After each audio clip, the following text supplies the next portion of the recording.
Welcome in now. Welcome in. How we doing?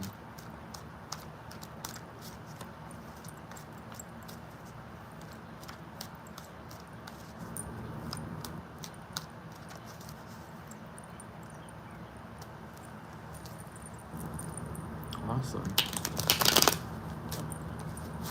I'm glad to hear that, Elliot.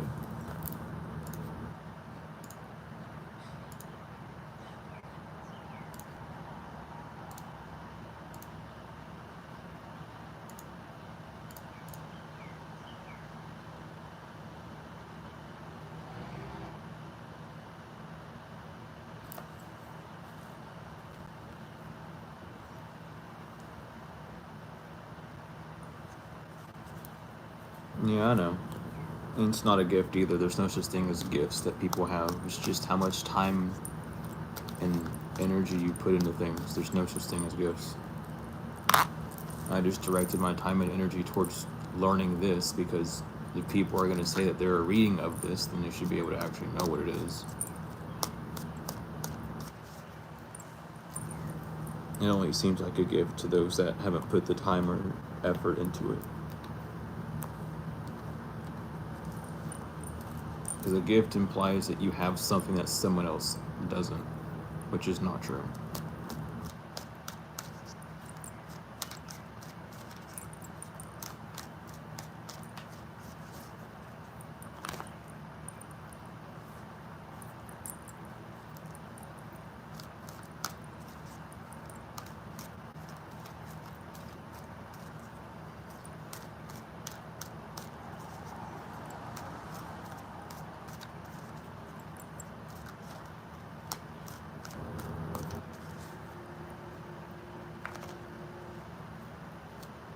Right, unique, definitely, but in the sense of it being a gift, no, because everyone can be unique. So, again, the implication of it being a gift is not true. Everyone has it.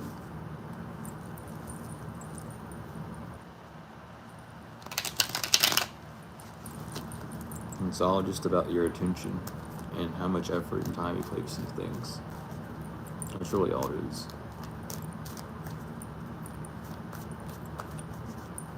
The only thing that keeps you from doing that is the rational mind. It makes up excuses. Oh, I don't have the time to do that. Oh, I don't want to do that. What's the purpose of that? All those things instead of, just doing it, which should be the solution to it.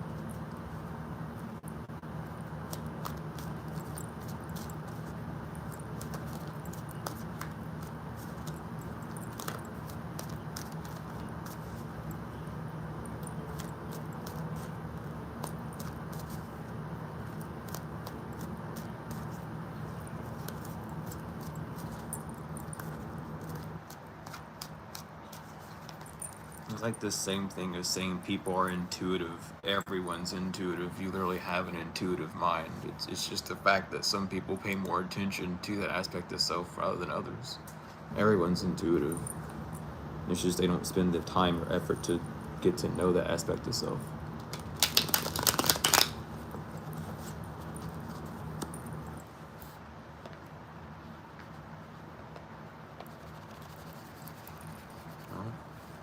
Here's my mouse again.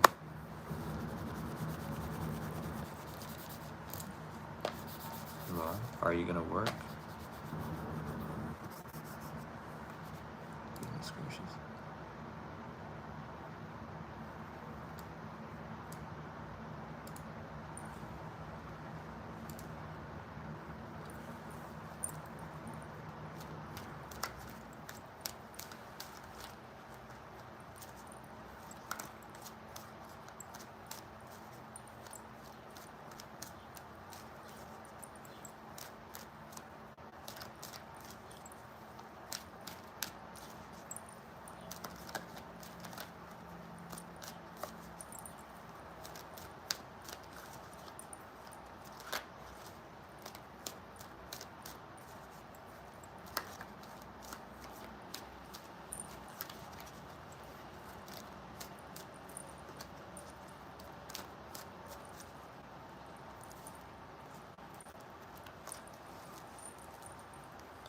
Welcome in, welcome in. How we doing? How you feeling, Daniel?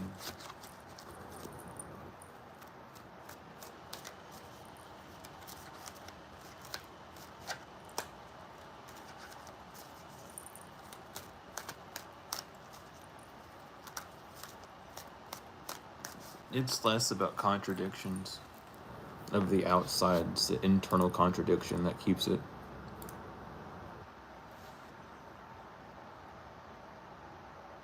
Yep, I feel that. Same here, Daniel. Same here. It's just one of those things.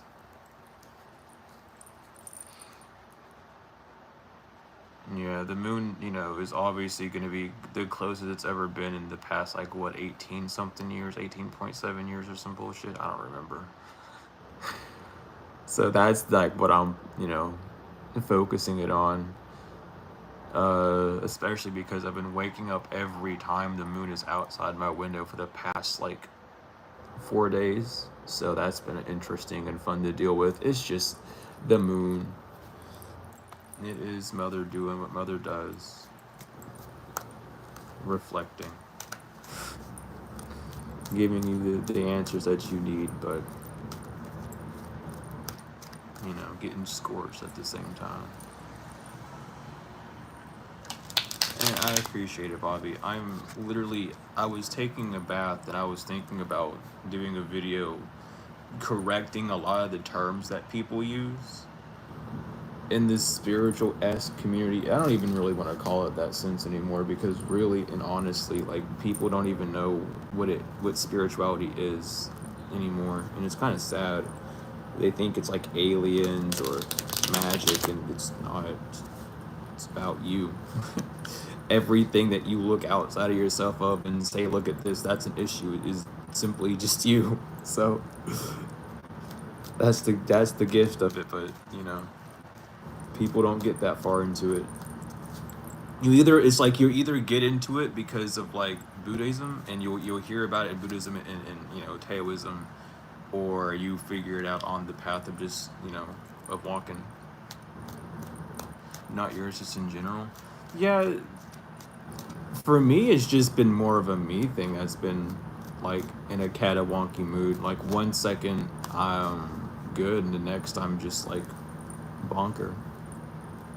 But not in, like, a bad way. I'm just, like, I have to detach so I don't get overwhelmed, basically.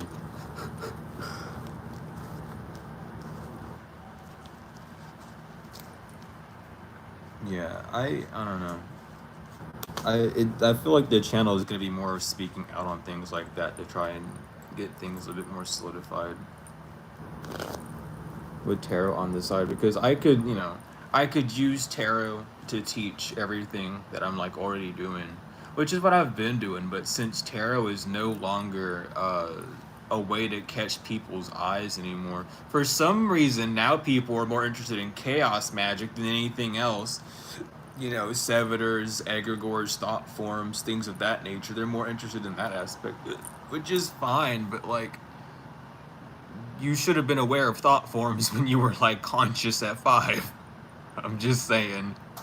You should know that your thoughts are a thing that you have around that age, at least.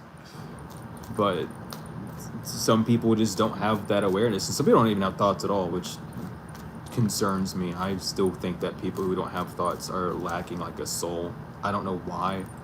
I don't know where that, like, it came from. I heard it from somewhere, obviously, but I need to, like, check that before I get public about anything of that nature, because I'm not gonna just say some bullshit.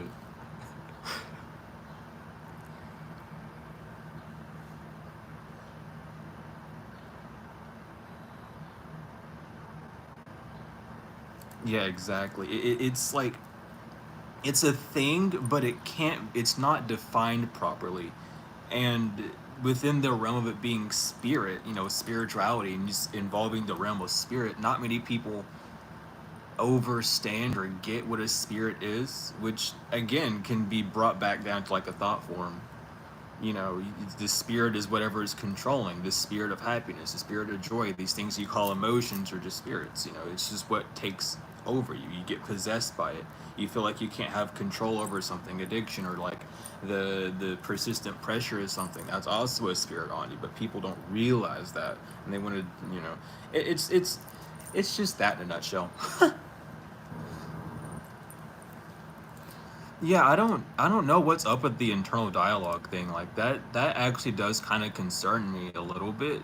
And not really for like the sake of anyone, but I want to know why that happens. Like what disconnects, or if that's like an actual like lab deficiency. You know what I mean? Because we have people walking around who are just made in labs. We can't just ignore that aspect. So is that like a side effect or a condition of that process, or what? You know, is getting into those sciences that is tricky to get into, but also is like kind of important to talk about in a sense.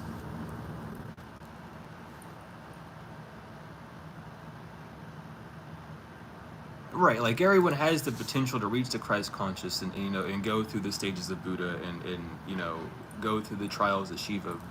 Everyone has those purpose. It has the ability to do that, but it's the fact that the soul, like some people end up selling their soul, living out of their mind rather than their heart space, and that's a way of doing it.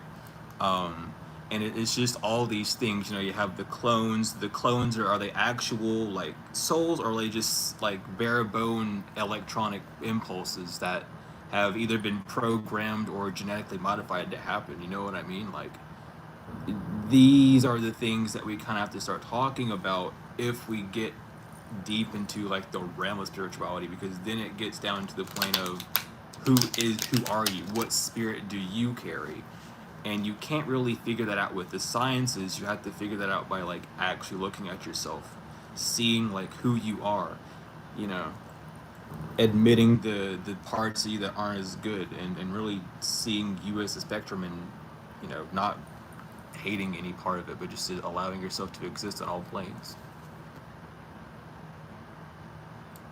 Yeah, exactly. That's why whenever I spell divine, it's Devine, because we divine, we leave from mother, we are birthed Berth from water to land, because we're put into ships, partnerships, we're put in relationships, we're put under citizenship. So it's all these terms that we should really pay attention to if being spiritual.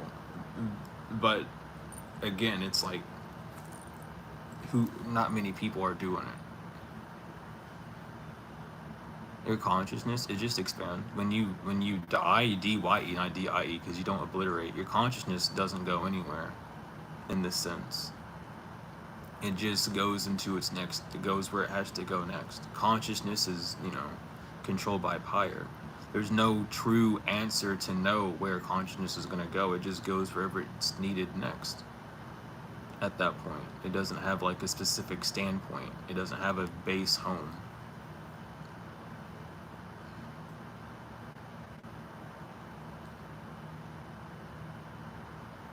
So, you know, that's kind of the answer to that. It just changes. Your consciousness kind of changes. The same thing happens whenever you change thinking patterns, or you change like ideals or opinions of things. That part of your consciousness dies, DYEs, it changes. So that's really all that happens is it just becomes more evolved, becomes more matured, is able to be seen and held in a different angle, at a different angle, I guess.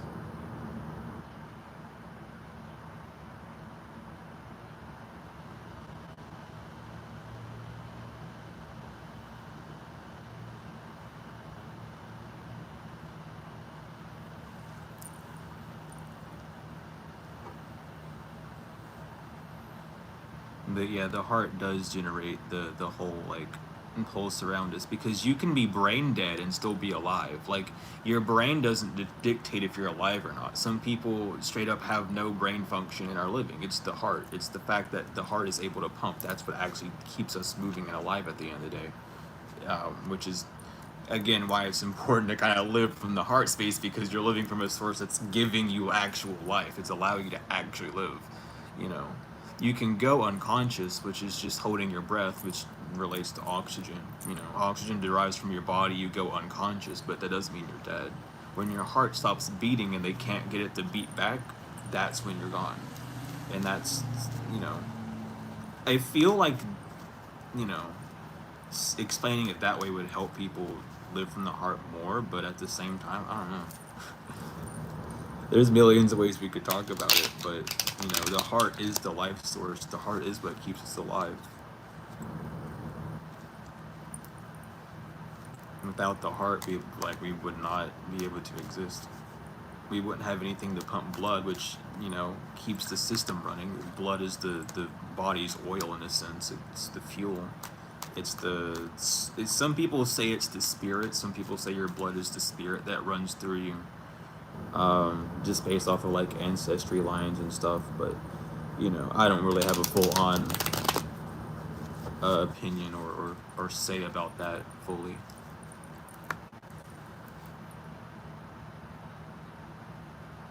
But yeah, the heart is connected to everything. It can't be hurt, it can't be discouraged, it can't be ignored because it's always going to be there and present. It's just the mind that ends up covering it, the consciousness, the rational mind that prevents it from being hurt. And welcome in, Timothy. How we doing? How we feeling?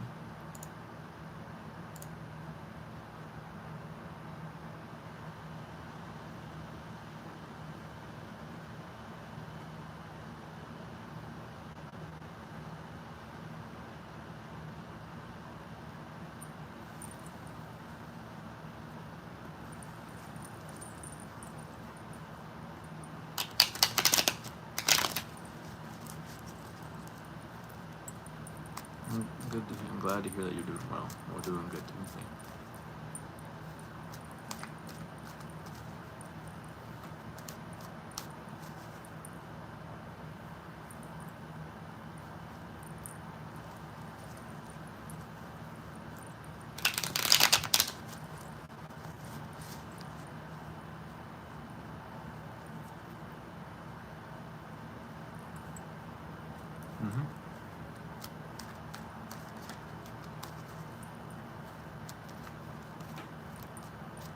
Welcome in, Destiny. Welcome in. How we doing? How we feeling?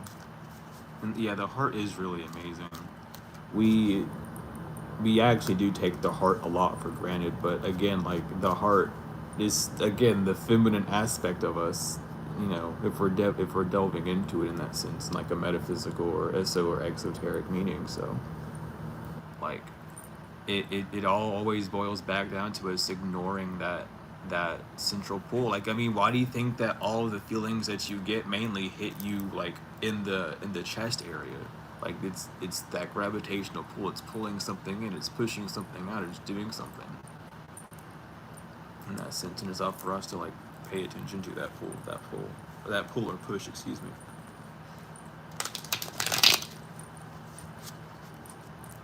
Welcome in, Joe. How we doing? How we feeling?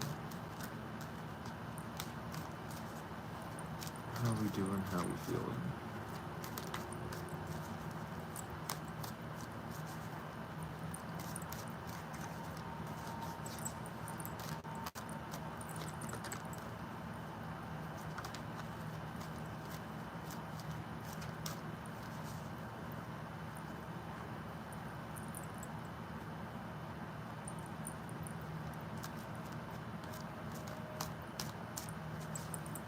Yeah, that's basically what it's saying.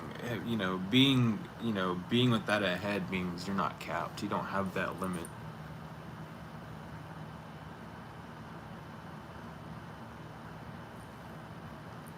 That's kind of at least what how I've derived it.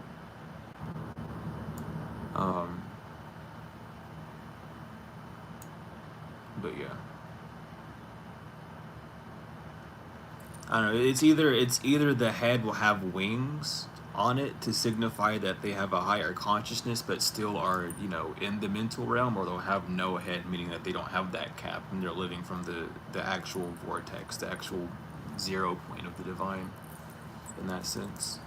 And looking at like alchemy art kind of helps you get that point out. That's the whole reason why it goes from a square to a triangle to a circle. You remove your cap and you triangulate, you become the Holy Trinity, and then you round yourself out after that. You connect yourself again, and then you figure out how to smooth yourself. And that goes in the masonry. I forgot the actual term for it. But it's ball in French. I'll say that. And you just, you either smoothed or you're rough, you know.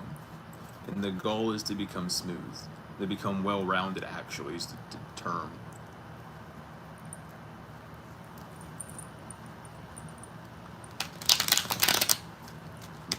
you know, very, very, very vague masonry knowledge that I have and know about asking questions. You know, you get answers.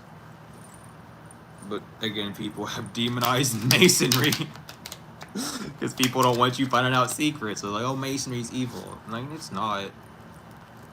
If you ask questions to the right ones, they'll tell you the actual answers. You know, it's just, and at that point, it's just about knowing, like, the brother that you're asking, or if you're going to ask an Eastern Star, knowing the sister that you're asking. But regardless, like, all they do is they hold the Egyptian truths, like it's the sons of Osiris and the daughters of Isis, man. And they follow the rules of Ma'at. They keep the balance. The checkered floor is showing you balance between darkness and light. Those are the scales. They just follow the Egyptian order way of things. They just have westernized it, kept it hidden, and made it more of a trust system. You know, trusting your brother being led into the darkness, which is symbolically just you trusting yourself, not knowing if you can trust your next moves. Some people get really bad brothers or sisters who, you know, fuck you over and make you do dumb shit, and other times you get the brothers and sisters that actually end up helping you and showing you the actual things that you're looking for. I cannot shuffle these cards right now. Yeah, like, that's literally the whole thing. Look, dude, here's the fucking masonry card, by the way. Here's one of them, at least. It's so funny it's on the bottom of the deck when I said that. But masonry just means to build. Masonry is literally like stone walls. It's building with stone. Crafting with stone. It's mason. You're saying crafting with stone is evil? Stone's alive. When people crafted with stone, it grew moss. That showed it had life on it. That shows there's energy result. You're building with actual living material. Now we have dead trees. All they do is rot. That's what we're living in. You know, put it into a grander perspective using that sense. You know, we used to use living materials to live with, to help us expand and grow who we are, and now we live with the dead materials that end up draining us, and, you know, both mentally, physically, and you know, spiritually. I always just mentally, physically, and spiritually. Excuse me. So it really shows you the not evolution, but the de-evolution, or even the revolution, the revolving of humanity, and how the cycles continue to, you know, transpire in that sense.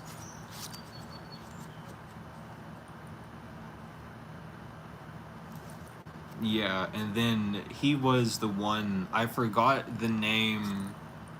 I forgot the names of the three friends that did what they did to him, but they all began with J, if I'm not mistaken. One blinded him so he wouldn't be able to see. I think one cut his tongue out so he wouldn't be able to speak. Did something with the mouth, but it was like blinding, deafening, and muting him, since no one could know. So he died with the true name of God attached to him, and then a new name of God, or the master key, or the name of your soul, is what they're representing with that whole, like, assassination. But those are all aspects of yourself that you have to overcome on your journey to figure out who you are, you know, before death, in that sense. But even then, the death right within masonry is completely symbolic, of literally, like, you know, you end up dying. You know, that's the whole purpose of it. But you come back anew. You have to, like, be reborn to be pure again, basically. But yeah, like, that's basically, like, what it is. Masonry is not like an evil thing. I don't really know why people thought it. I don't really know where that whole thing came from, but people really, like, ate it up. Because, like, it's just because one person's a Satanist and also a Mason does not mean everyone else is, y'all. One bad apple will spoil the bunch, but don't be that ignorant to let it happen. Like, take it away. Like, move the rotten apple out of the basket.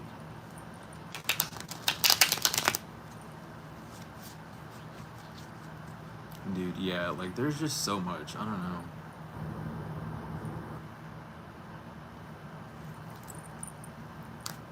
But I mean, that just comes from not knowing. People are scared of things they don't know about. Ignorance is like the biggest wall, but at the same time, it's needed.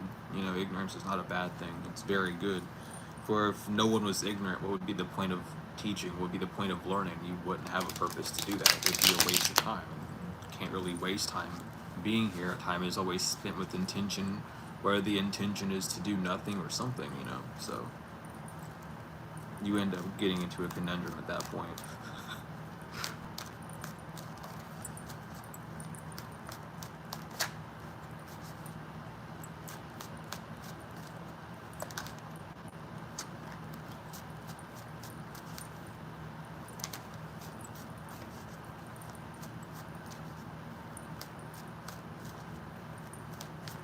What was the flower?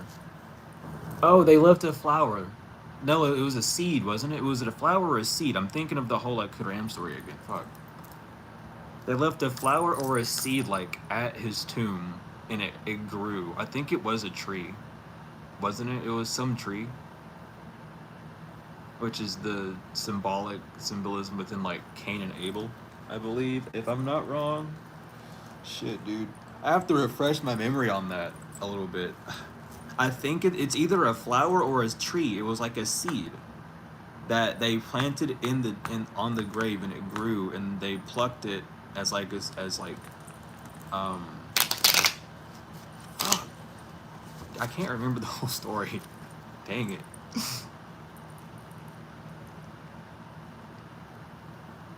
Yeah, I could definitely see that. But I think what people forget about that is like, what do you think the ancients did? The ancients also did the same thing. So it's like it's I don't know.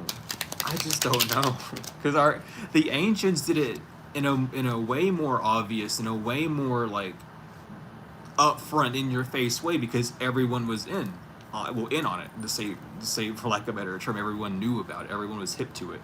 But then Masonry does it, and everyone hates it. It's like, why are you being so hypocritical? They're showing you the actual step, and that's the thing about Masonry. They don't give a fuck. They do not care if you care, if how you think of them. They know what they're doing. They're building, and if you're gonna be someone who's gonna destroy shit, they're gonna stay away from you. That's why so many people don't know about Masonry. They don't.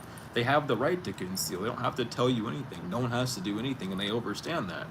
The fact that they conceal isn't just a fact of them, it's a fact of the individual that they're coming towards. They're not ready to hear it, so why the fuck would they waste their oxygen to explain it? They're going to go ahead and go build the things that they're talking about, and you know, if people get mad at it then it's your fault for not listening to the key. You had the door in front of you, but you chose to walk away, you know?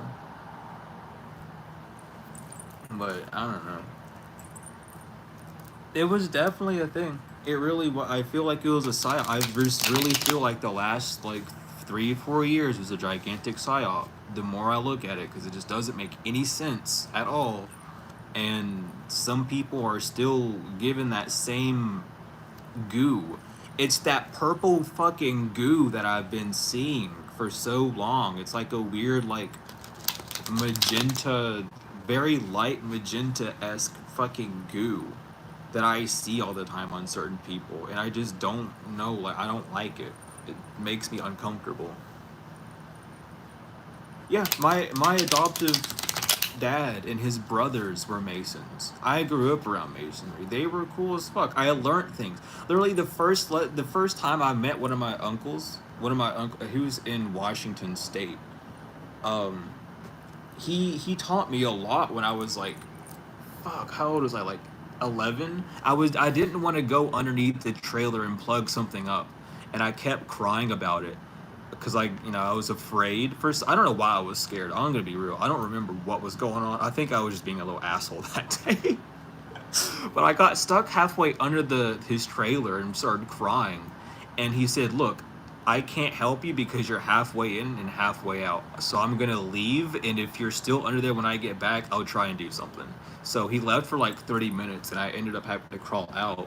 And he explained to me, like, just because you're scared to do something doesn't mean you don't, like, doesn't mean you have to sit there and not do it. Like he was like, I get that you didn't want to do it because it's a small space and it's just kind of irritating to plug these things up, but this is something that you wanted to do, so you shouldn't be complaining about it. And even though I was like, 10 or 11 at that time, it stuck with me, and I was like, damn, you're right. I was just kind of being a bitch. I asked for all this stuff to happen. I just didn't realize the actual physical effort that would have had to go into it.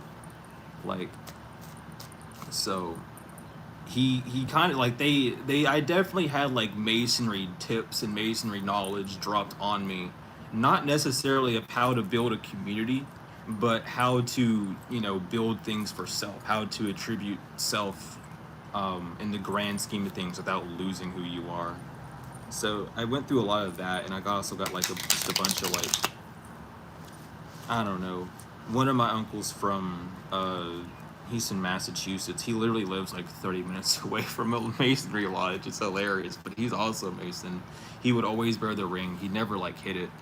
I never asked him a damn thing about it. I always knew what it was. I just didn't care to ask. But he always would talk about masonry things. He did a lot of stuff with like the government and the news and stuff. So he informed me a lot about that, what goes on the scenes there. So, I mean, you just have to be around the right people, dude. It's just some people are weird, some people aren't. Well, everyone's weird, but some people have ill intent, other people don't. Some people's intent change, others don't. So it all just really just depends on who you meet, and who you meet is just a shadow of you. I was a curious fucking kid. I got answers that I probably shouldn't have had at that age because I didn't know what to do with them, but I know what to do with them now.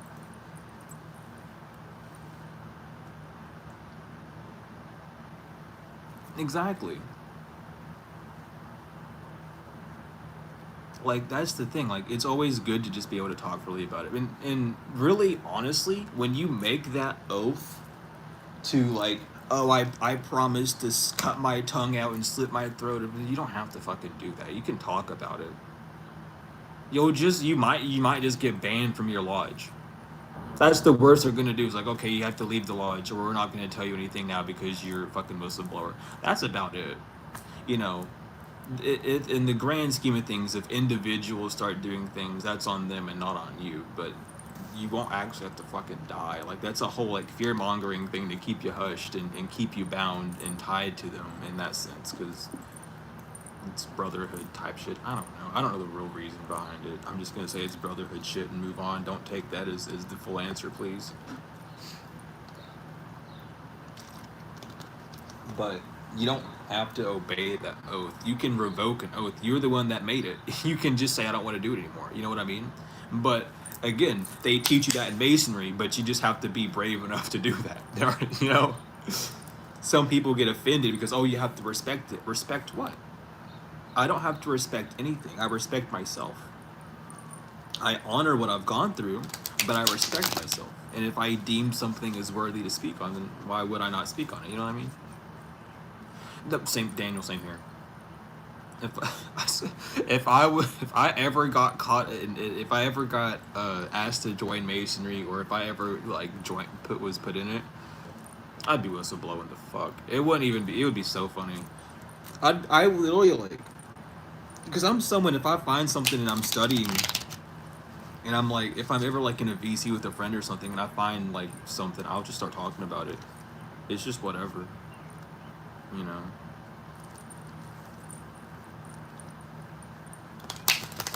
But I get that, you know, I would be screaming all sorts of shit. And there are people who do, which is really nice because it tears down a lot of dogma. It's just the fear-based stigmatism that we're kind of in this world. But yeah, I don't know what that. I'm glad there's someone else, because I've been talking about that fucking purple goo for like a year. Like, there are videos that I did last year talking about that goo. I don't know where it came from. I don't know. I mean, I really don't actually. I don't know what it is. I just know that it blocks people's like vision, not physical vision, spiritual vision. They can't see the truth of things. They still look for things in alternate ways. They still allow things to dictate, oh, someone did this, so so it gives me permission to feel that way. Well, then if you're gonna feel that way, then no one should feel bad about your decision of getting in that situation. Like, I don't know. It's like the whole group of people that are like saying people deserve to die because they almost were killed. I was almost killed 5 times, dude. I don't do that because I understand that if I even say that, oh yeah, they deserve to die, then there's no shame on my part. There should be no one who should give me any sort of sorrow or pity in that aspect because I'm asking for it to happen. I'm actively being the other person by staying in that energy. So it shouldn't matter. It should be it's equal fair. That's That's fair. That's completely fair. You know what I mean? Like there's nothing. It, I don't know. If you don't want it to happen to you, then don't agree to it. Basically, if you don't want to be affected by it or to have it around you, don't agree to it.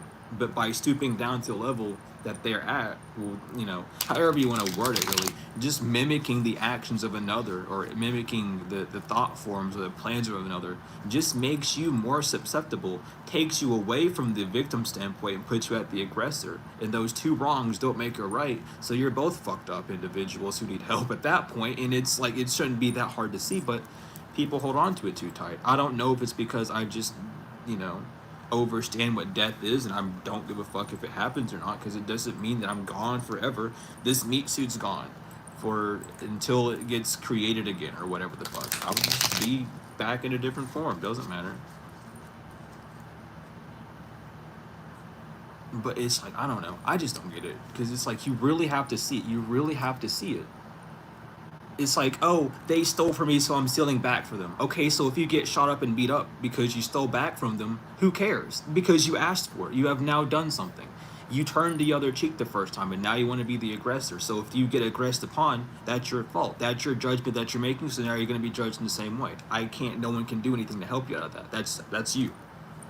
That's all you. No one can help you at that point. You have to learn how to not hold that grudge. You have to understand that what's really happening. You know, you go to these things to release that need of control. You don't go through them as a punishment, but some people aren't used to hearing that because they get boosted up by the rational mind of, oh, this person's gonna get killed and ran over by a semi truck. No, the fuck they're not. Stop. You're weird because now you're fantasizing about it.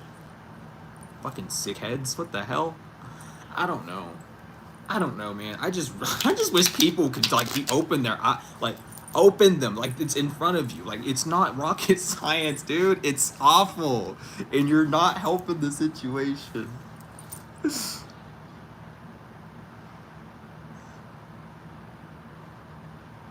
Oh shoot, that's interesting. I didn't know about that, Daniel. Hmm. But like, yeah, it's you know, I feel like that's I mean that's a huge contradiction, obviously, but it's also the human error. You can't be having all the human errors while also saying you're a divine being. You wouldn't have that. To be truly divine would be of no flesh, to be of no mind and be of heart. You'd be sound. Your mind would just be sound, and your heart would be in control.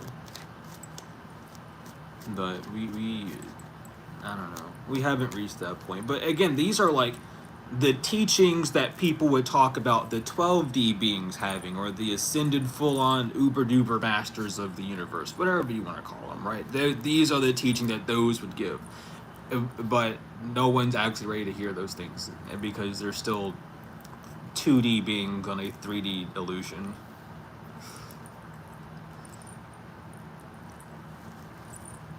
Yeah, spontaneous laughter. That's how it is. Like, I don't know. Like, I don't know. Yeah, it's like the purple's good, but it's like, hold on. Like Grimer from Ghostbusters, how he like flies through walls and it leaves that goo. Instead of it being green, it's like a purple magenta esque color. Um, I don't know. If you've seen it, you've seen it. If you know what I'm talking about, you know what I'm talking about. It's weird. It feels heavy. It's like imagine like a wet towel.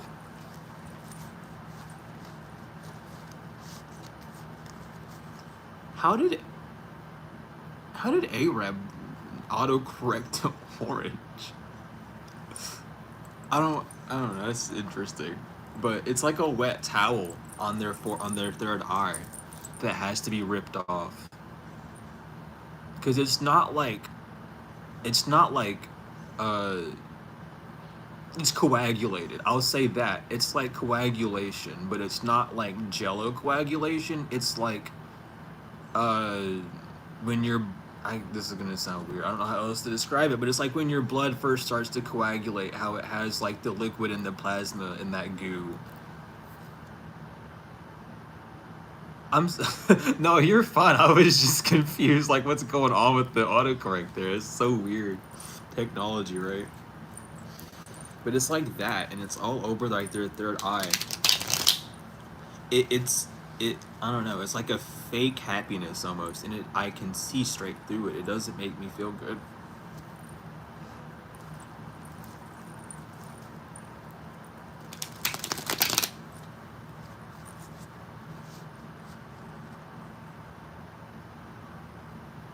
Oh yeah, dude. Like the sun is a white dwarf now. It's no longer a yellow dwarf, which makes me sad. I wish we had the yellow sun again. Um, but yeah, even then, like the moon is not necessarily that color either. Welcome in, Queen. Welcome in. How we doing? How we feeling?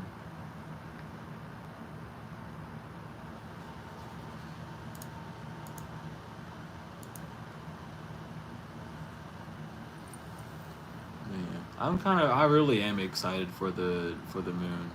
If I wake up again when the moon is like out, I'm just gonna go outside and record a video, like a reading or something, because I keep waking up whenever the moon is like, it's literally like it's outside my window. Like I literally wake up and it's staring at me.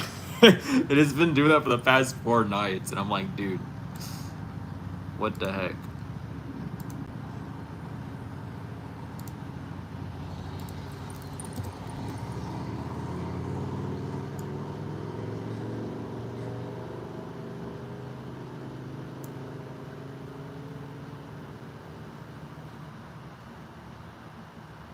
I'm sorry, I just got a really confusing message from someone.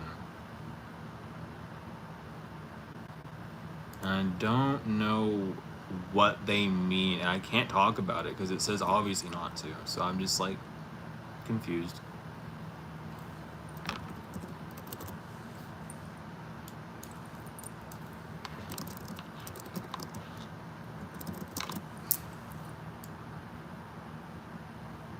Okay. It's nothing bad. I mean, obviously, he's like, I know who the dude is, one of my friends. I'm just so confused by like they said it that way.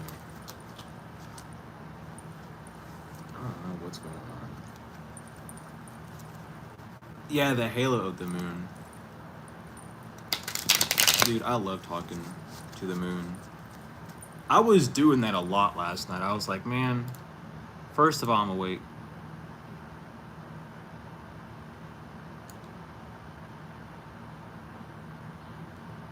What is this?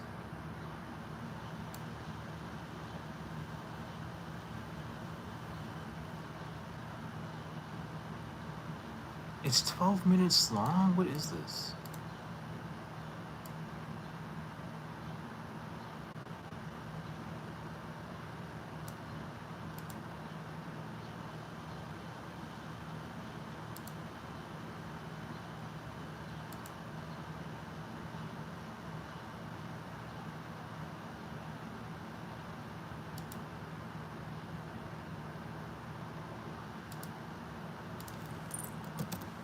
I don't know what this is. I don't know why that's even relevant to me right now. I don't know what he just sent me, but it's not at all what I thought it was going to be.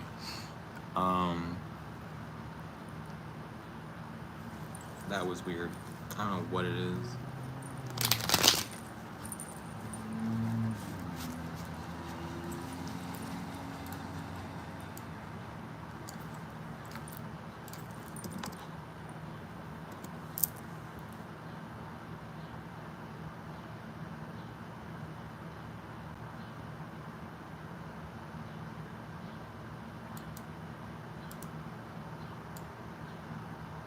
Okay, I just don't know what it is. I'm confused. It's something outside of my range of knowing. I don't know what it is. It's nothing bad, at least. I was just like, what's going on? Why can't I talk about it? So I guess we just can't.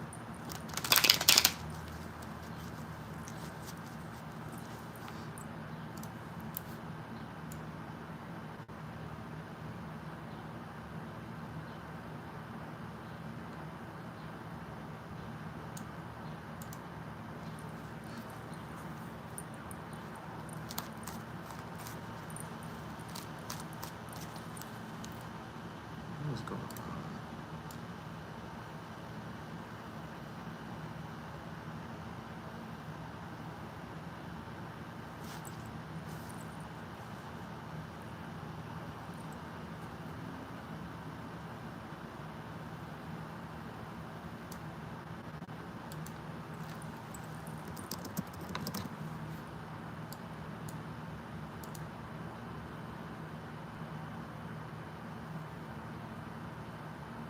Okay, well, that's cool, I guess. I still don't know what it is. I still don't really have like a grasp of it, but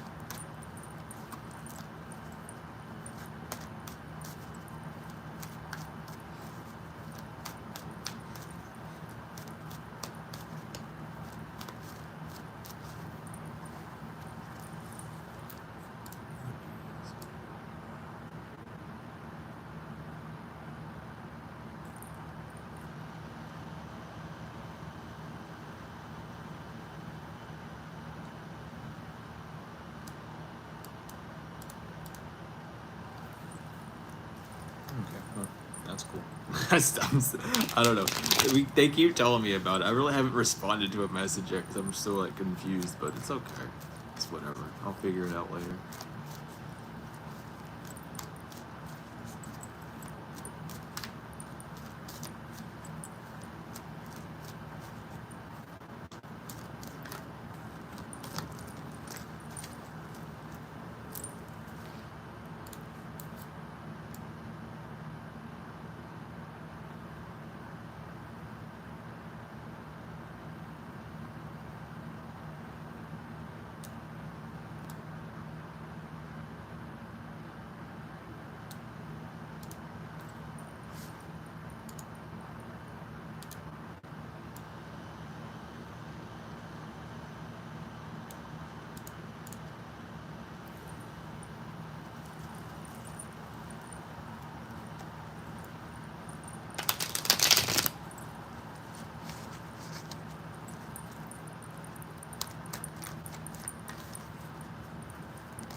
Welcome in. How we doing? How we feeling?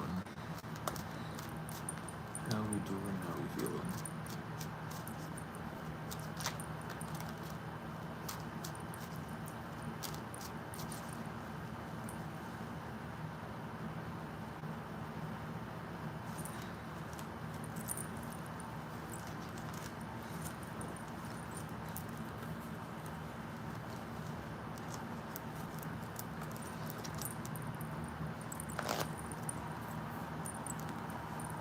Oh, word. I don't really listen to rap, so I don't really know what's happening in that scene of music. But how is that scene doing? Because I just really don't know.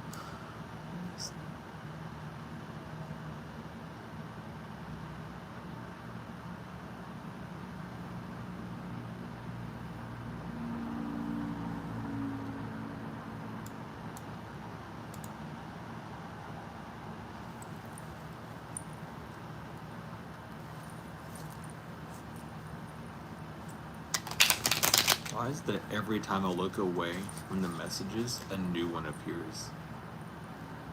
I can't just keep opening it and closing it.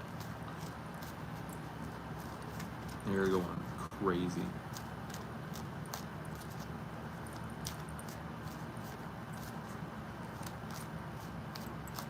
Oh, word, that's what's up.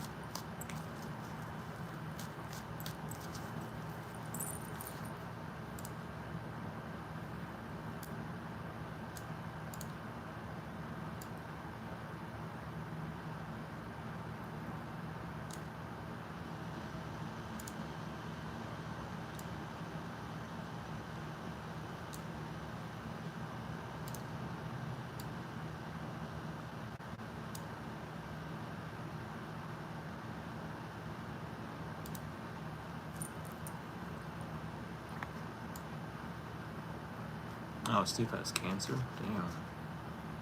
When did that happen? I'm surprised I haven't heard about that. But the friends that I have, they should be telling me about that. Damn, I'm out the loop, out the loop.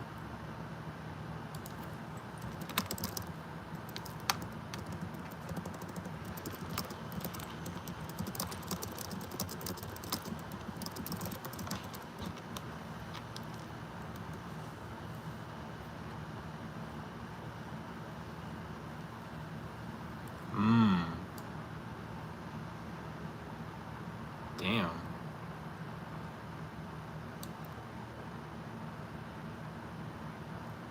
That's rough.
Not my friend.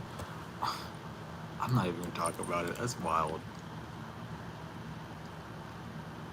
Yeah, I get that. That's like how it used to be. Like rap was used to be artistic expression, like heavily, boom bap, R&B, all that, It's just, it's not that way anymore. There's not much wordplay. There's no rhythm. There's no actual rhythm. There's no different rhythm. There's it's all robotic. You know?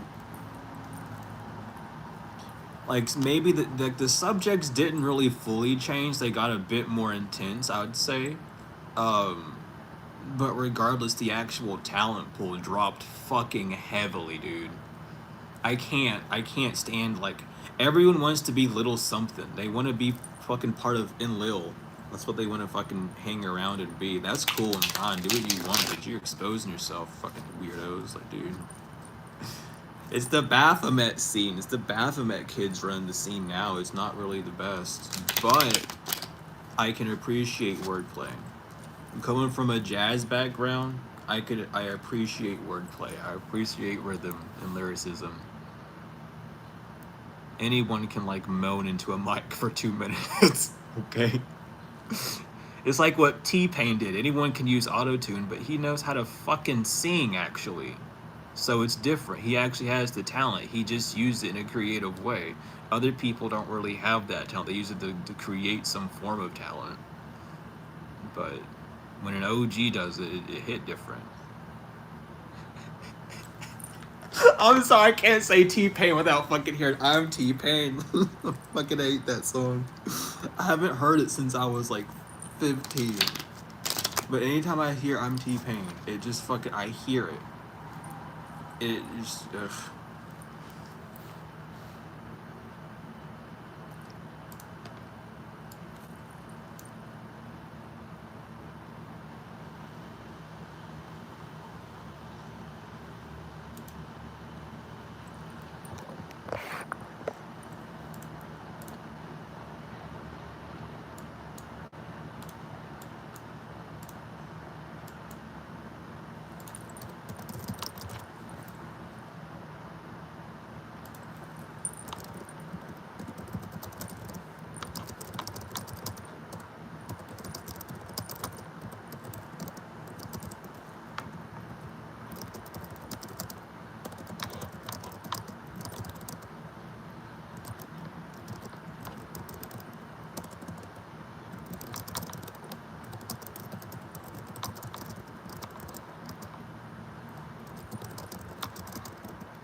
it's natural, let it flow. Exactly.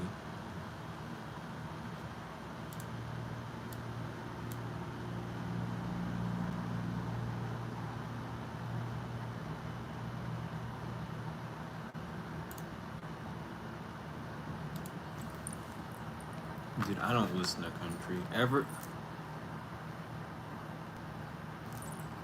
I'm sorry. The car just wanted and decided to stand up on its own for no fucking reason, and I just had to sit there and stare at it for a minute. It's the Four Swords, and it was upright. So I don't. It just decided to stand up. So that was cool. Yeah, I don't listen to country. Ever since I completed my audio engineering courses, I said I'm never listening to another country song again. I never really liked country in the first place, but being forced to mix and master country songs, it was torture. I feel like it was breaking the Geneva Convention at some point, but you know, that just might be an over exaggeration on my part. But I can't stand it. And I've managed to go for that long. I've managed to go, how many years has it been? I graduated 2019, a year after fucking high school. No, I graduated 2020 because of fucking COVID. That's what happened. Stupid ass chemical based lab made disease. Get out of here. Anyway, it's been about 5 years. I've gone 5 years without hearing a single country song. I don't know how. And of course, Sam, no worries. That's what I'm here to do. You know, we gotta start speaking truth. People, everyone's like it's the year of Aquarius, but I don't see much people speaking it. I know a lot of people who know it, which is good, but for the mass teachers who are already having platforms that should be teaching it in that regard, I don't see much. So I definitely take that role in.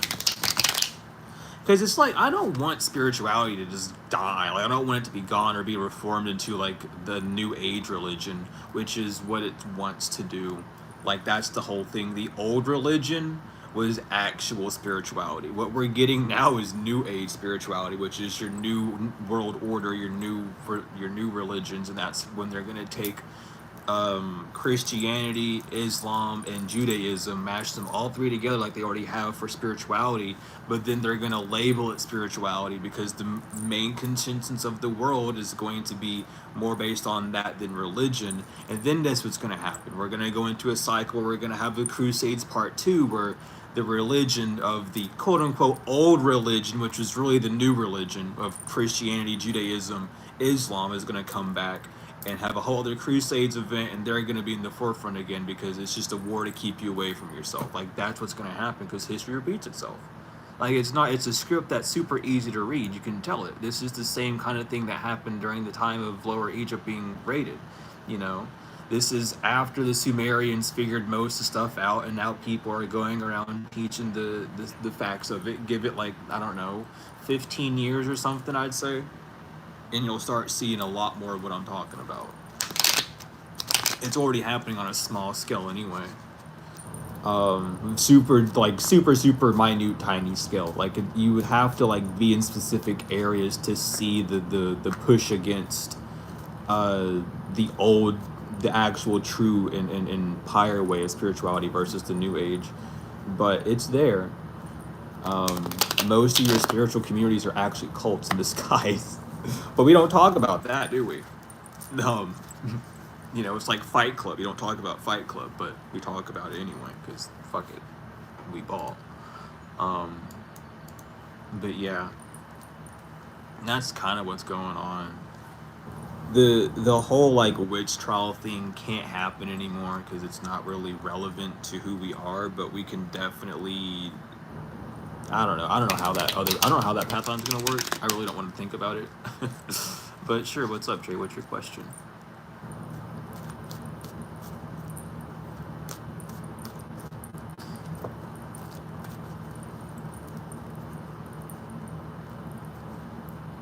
And yeah, the new alien religions and stuff, which doesn't make any sense. Why are we like, dude?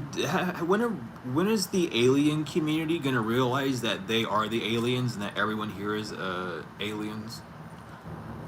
That we are the aliens. We've evolved to that point. When are we gonna? When are they gonna realize that?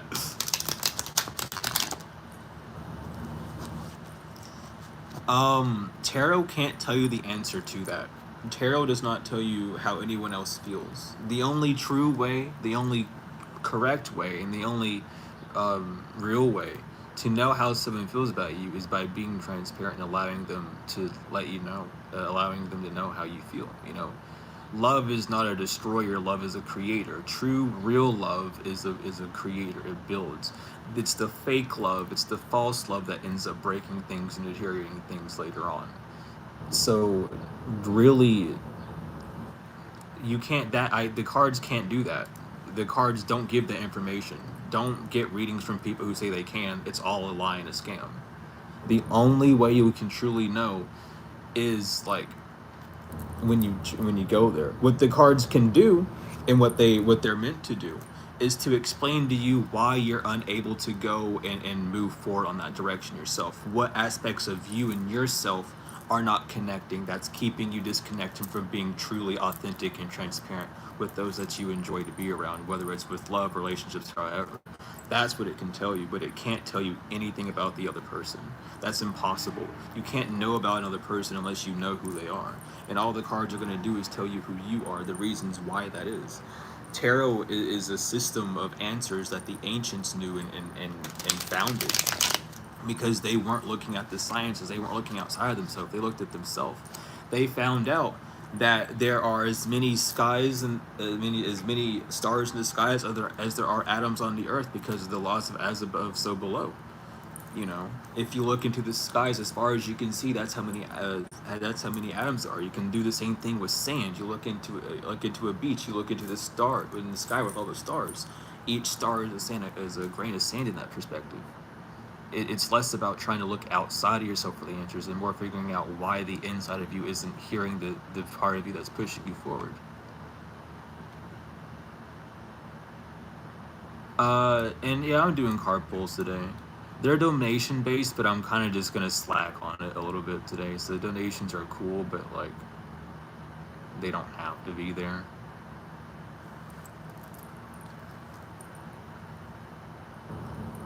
Yes, your intuition's the part of you that's always going to give you the correct answer. It's going to give you what you desire. It's the mind. It's the rational mind, excuse me, the one that's focused on the outside occurrences that create that. Like, for instance, if you've ever had a past relationship where you expressed how you felt, or you weren't able to truly express how you were as a child, that fear of expressing your love or expressing why you feel that way to this individual roots from there. And it's about seeing that aspect of self, knowing that that's a past version of you that isn't attached to you anymore. And that's what you're needing to break. That's the chain you're breaking. And you break that chain by taking those steps forward. Um, and, you know, actually saying, hey, I like you. You know, I feel this way about you. You know, let them know just, you know, that you feel that way. And if they can't accept it, that's perfectly fine. That has nothing to do with you. Maybe they have issues with accepting love. Maybe they have put love on a chain and say that you can't do this now, it's too soon, or however, whenever love is a boundless, unconditional state of existence. It just is. There's not a reason for it to, like, be afraid of that sense. But the reason why people are afraid of it is because, you know, the fake love is just how it is. And of course, Sammy, I can get you a card. There's no worries.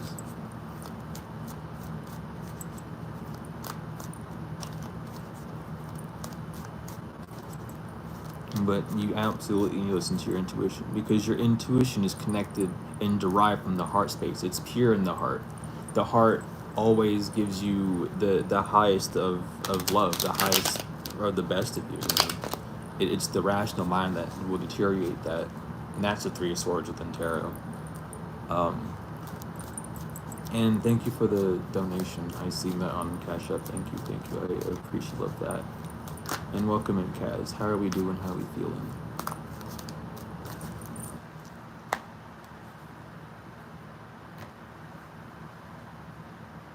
But yeah, like, see, that's the thing. I don't really need the card. Like, I know the science of tarot. Like, I don't need the cards, but the cards are a really fun medium for people to get into, and for those that have a struggle with trusting self and need that extra benefit, the cards are there to help with that. That's the tool. That's their purpose.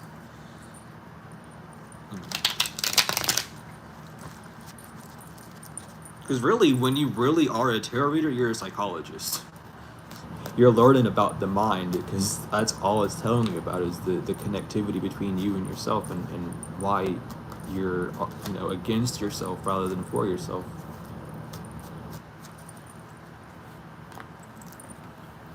And it doesn't mean anything good or bad is happening either. It's just like, we all have experiences, we all have things that we have to go through, and it's about not letting that past part, you know, hold you back. They are a tool to help, and they're supposed to help. They're not supposed to be like big pharma where they just tell you your condition and then leave you in the cold. They're supposed to, like, they tell you the answer. Like, they give you the problem and then also the solution. You just have to know how to read tarot, and people don't know what tarot is, so it's very scary to have undiagnosed, I mean, unregistered doctors, for a better term, diagnose people. Like, dude, you need diagnosed because you're schizophrenic at this point with all the shit that you be saying. Like, goodness gracious, the card doesn't have anything to do with that. Which is why they made the, I don't know if, hold on, I can't talk about this. I gotta do the reading for Sam. I'm gonna get off topic, but there's that other tarot deck that was released. It's like 78 cards, and it's based off of how people modern day read tarot. And I find it so fucking funny that it exists now, because I think everyone that's reading tarot and doesn't know tarot should stick to those cards, because they're accurate to their vindictive message that they want to give. That's my opinion. If I had control over it, I would 1000% force that to happen. But I don't, so I can't. I will be honest with my hands up with that one. But Sam, anyway, your card is... Sorry for that. Sorry about all that. Anyway, Sam, your first card is the Six of Wands reverse. And the Six of Wands is Leo and Jupiter. It talks a lot about not being able to see the victory, not being able to have a victory when working together with yourself. This doesn't mean that you're not precisely working with yourself. It just means that you're coming across little issues, you're coming across disagreements, or a negotiation that hasn't quite happened yet internally. That the sea of victory. There needs to be a bit more innocence when thinking about this circumstance. With it being six, think of it within a spiritual situation. Just think of it in a higher way, in a spiritual way. But mainly with the Six of Wands being reversed, this is that fire in you. It's overburnt. Either that, or it's not as stable or as strong as it needs to be at this time. So really take time to nurture yourself. It has a lot to do with the rational mind because of the white horse on the card. The red is the red cloak upright is representing the sacrifice of the rational consciousness. In reverse, it's showing that the rational mind is controlling a lot. And you can see the other two, the rational mind and the intuitive mind there. The intuitive mind is there, and the rational mind is out there looking out, doing whatever the fuck he's doing, looking everywhere else, and the intuitive mind's looking at you. In reverse, you're more focused on that dog who's looking outside rather than the part that's always constantly looking at you. The way you're going to fix this, I love how the Hierophant came out next. The way you're going to fix this is remember that there's two of you. The key is two keys. You have two heads because two heads are better than one. Simple as. There needs to be a better relationship with the two halves of you. There could be a fear of working out of the heart space, working out of the intuition, working out of authenticity, working out of how you actually feel, and rather than working out of the mindset of how is it going to look, how are people going to deem this, how is it going to look on the external. So work with that. Learn to engage with both parts of you, not only with how you feel but also how you think that you're feeling. How are the thoughts working with that, because they work together in tandem.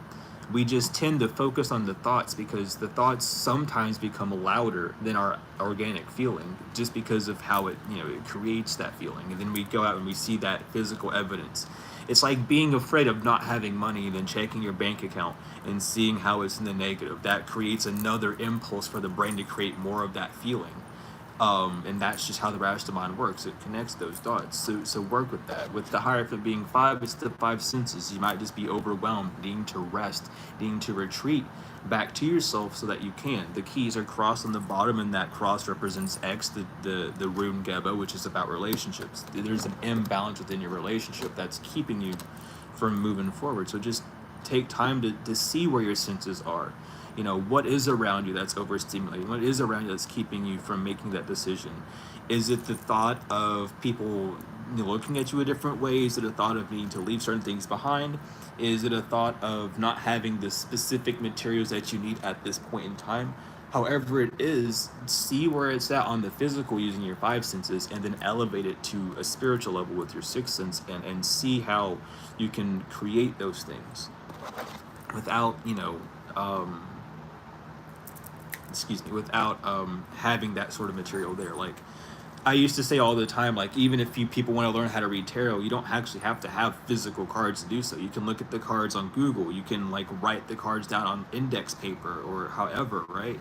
There are makeshift ways that you can do things that will represent or idle that energy that you're trying to be in.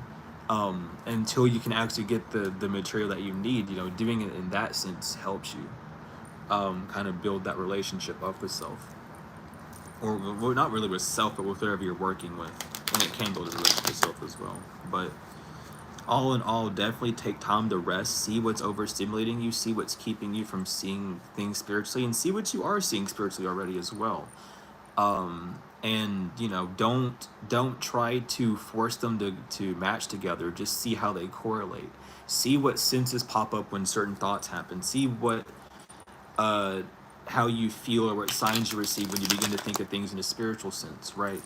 But that's what's going to bring a lot more victory and remove a lot of this indecision.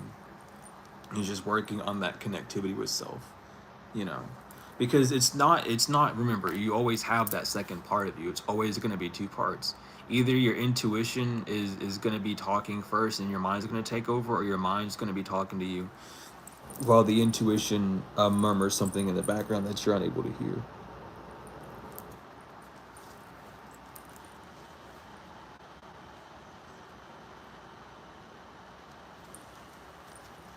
But definitely, just working with that helps so much.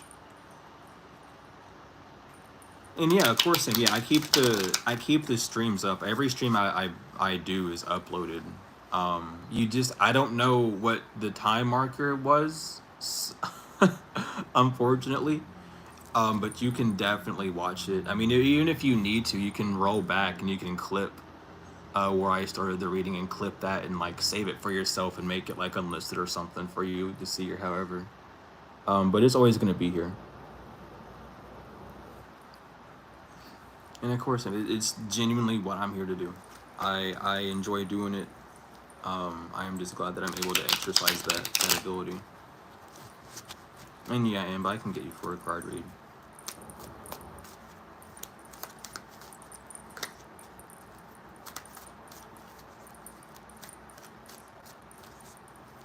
And thank you, Scorpio. I appreciate love that truly.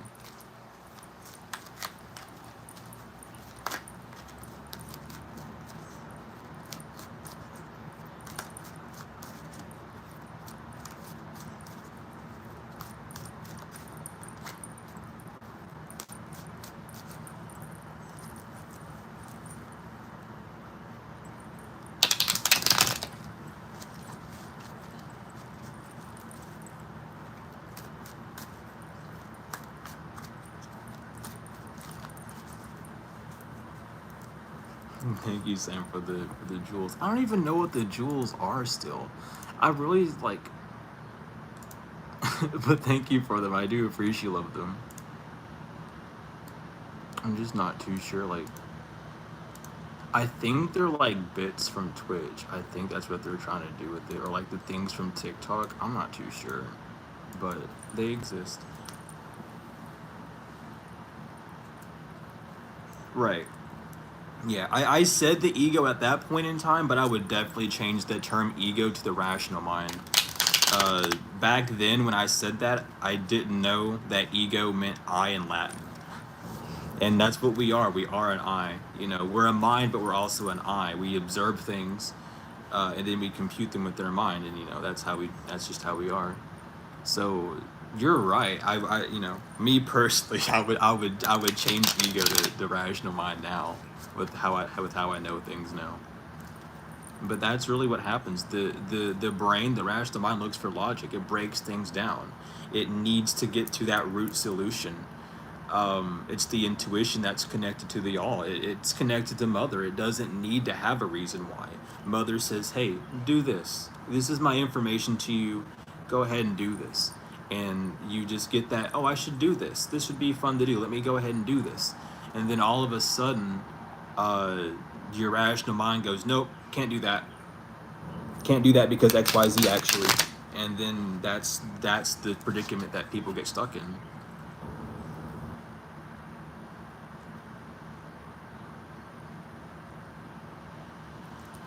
But yeah, you know, at the end of the day, it doesn't really. I mean, it does matter the terminology, uh, but for simplicity's sake, definitely ego would take over because the general consensus of how ego is overstood. You know what I mean? Uh, but yeah, the further I don't know, dude. I'm just thankful I'm on the path because it's adding a lot more clarity to these terms because people are like, oh, get rid of your ego, but then you can't get rid of your ego because if you get rid of your ego, you die, and that's taught throughout multiple fucking religions and practices where, yeah, if your ego dies, you die. So it's like, okay, so I'm my ego then because if it dies, I'm dead. I don't know. I gotta do your reading. I forgot, Am. Sorry, we got off the topic for a minute.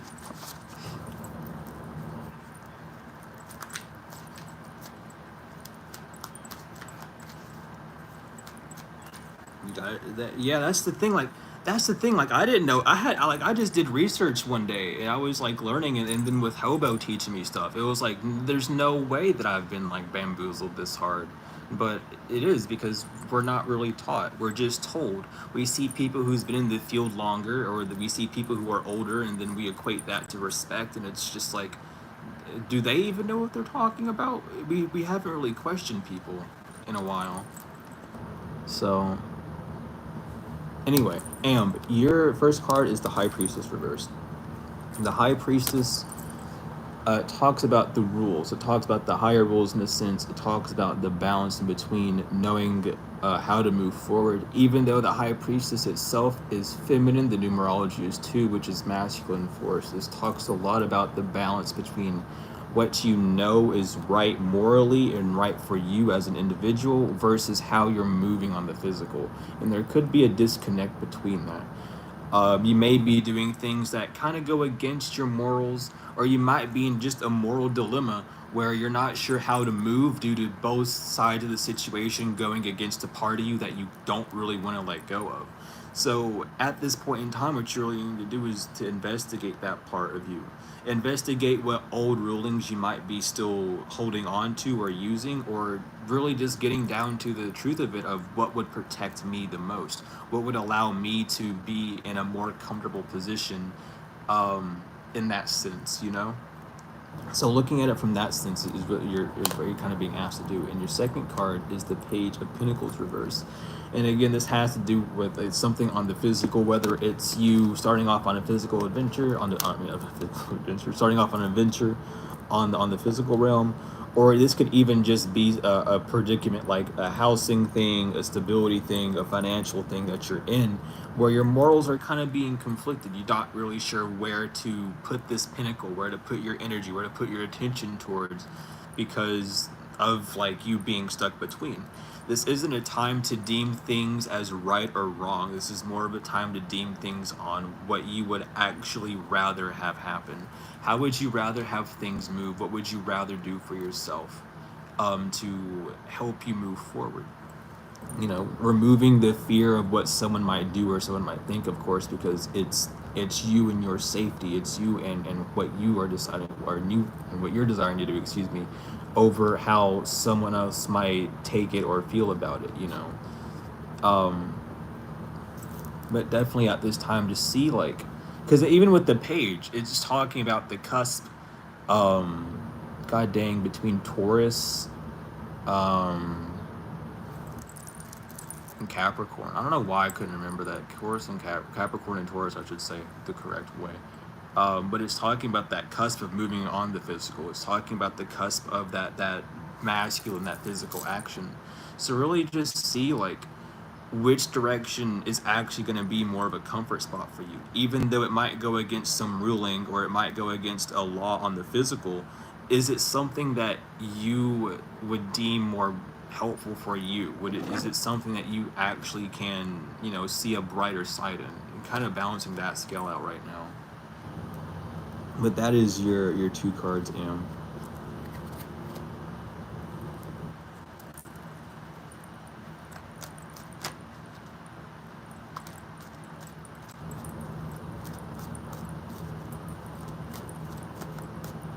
Exactly, Bobby. The logic is taught, intuition is felt. You can feel logic, but it's not real. At that point, it's an illusion. When you start to feel things that are logical, it's because the rational mind is cranking itself. It's beginning to connect synapses together and be like, oh, hey, this is what's going on. It makes logical sense, but this world isn't ran off logistics. We ran off of a very imperfect world that's running off of a cycle that never fully completes. It's always going to be off by a small fraction. That's the Fibonacci sequence. You know what I mean? That's what we operate off of. It's imperfect. It's never going to fully connect. So we have to like really, really see that, the illogical is the answer. The illogical really isn't. I got you, Am. I mean, sometimes it is. You have to use both. You have to use both worlds. You have to use like both, the intuitive and the rational to be able to do anything. It's about working those two parts together. Um, but we have to learn how to feel first. We have to learn what feelings are and how to feel, how to even allow ourselves to feel. We stop ourselves from feeling. Those moments where you're about to have like a really warm feeling and your brain shuts it off immediately, that happens because of some form of trauma response within the self, or some sort of program that's on loop within the mind. And it's about breaking that, seeing what caused it, and deprogramming it. You can't get rid of anything in the mind without reverse engineering it. That's what I found out, doing music and everything. I've reverse engineer sounds a lot. Like, you can't get it unless you reverse engineer it. You have to know the cause. You have to know the root. What's its starting point? Like for me in sound design, what's its starting point? Is it a sine wave, a triangle wave, a square wave? What does it sound like? What's its base noise? Then the effects, which would be the brain side effects. Then how does it make you feel? How is it creating lapses within things? How is it doing all these things? You know what I mean?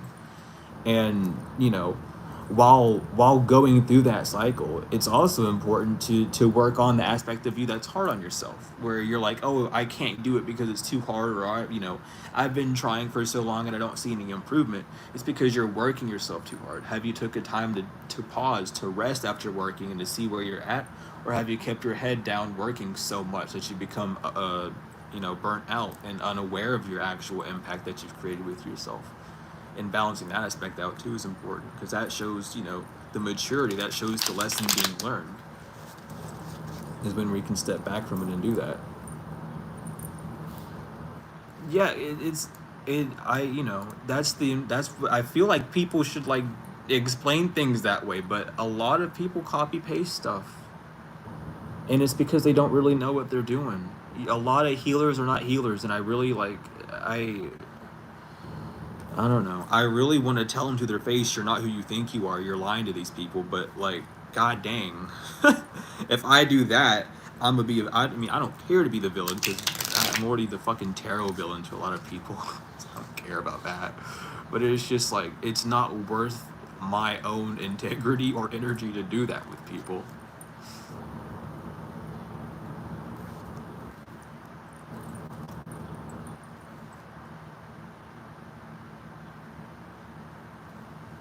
I appreciate that, Sam, and Bobby is 1000% right.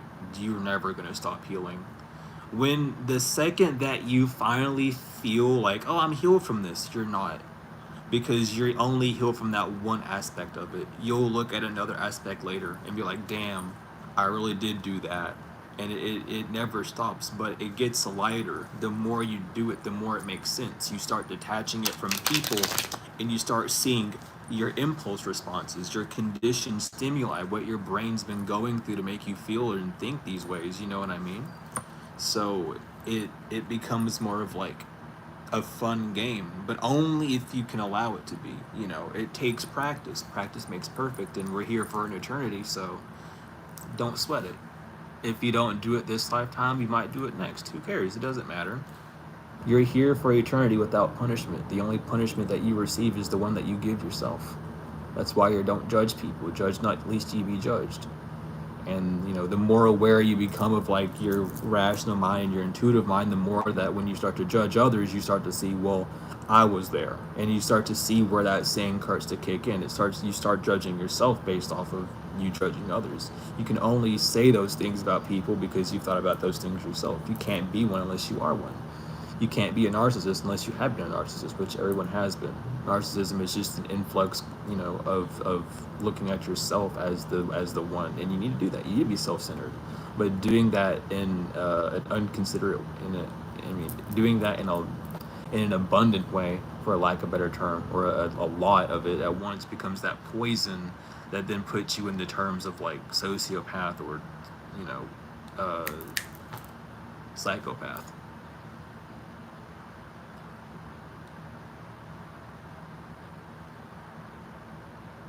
But yeah, like I'm just glad, like I don't know.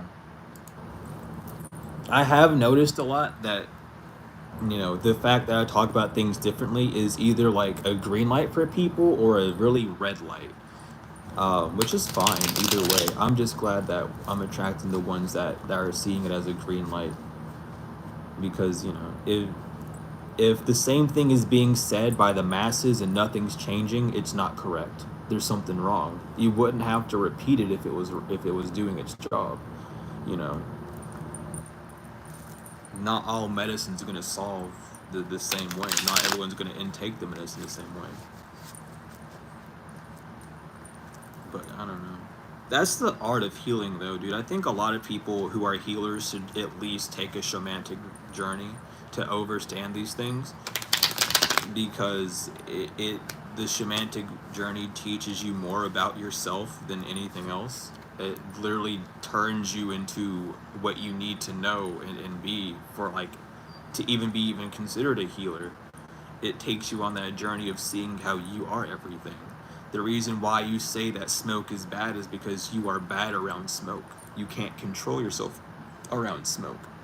You know, the only reason why people say, oh, these things are bad is because they have a lack of that self-control. They're unhealed.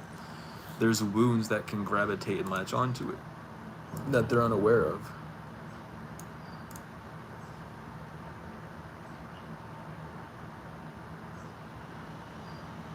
Yeah, I'm doing exactly what I need to do. Like that's the thing. It's just really it's something that I had to accept um before I even made the switch. A lot of people were here during my transition from what I used to do till now. That whole transition was like broadcasted to everyone. You can look at videos and all sorts of shit to see that transition start forming and how I would back away from it and then go back into it and back away from it again. I really had to accept that what I'm doing is not wanted by people actually. If people want healing, but they don't want to be told what they need to do to heal. They don't think that that's going to be the solution because they've listened to other people. So what makes me different? Well, that's the thing. Nothing makes me different because of that mindset. So it's all about, I had to really just learn and accept that. And I feel like that's another reason why a lot of people can't do what I do. They haven't really dug that deep. They haven't really seen like the fact of it. You know, I had to do a lot of healing to even get to this point. We're talking about working through imposter syndrome, thinking that I wasn't smart enough. Even when I was studying these cards, dude, I was afraid to talk about them for so long.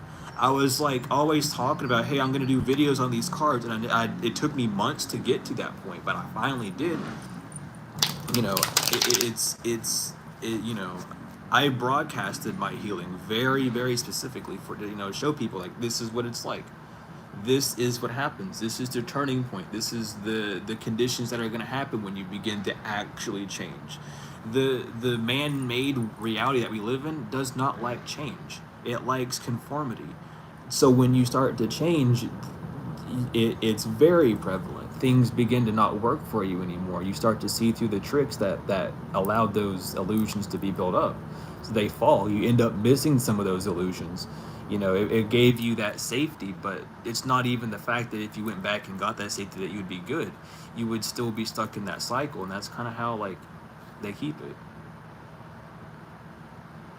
But, you know, I really had to come to terms with that because, you know, you get that really big excitement when you first start grasping what you're supposed to do, and it's like, oh, I can't wait to talk about it. And you know how it is. The backlash from others definitely becomes like a bit of a 501 situation, you know, fighting against the physical world, going against the norms of things. But, you know, that's how it is. And it really just boils down to me respecting my ancestors, dude. Like my ancestors, the gypsies, the Kemetics that I came from, the Cherokee that I came from, the Blackfoot that I came from.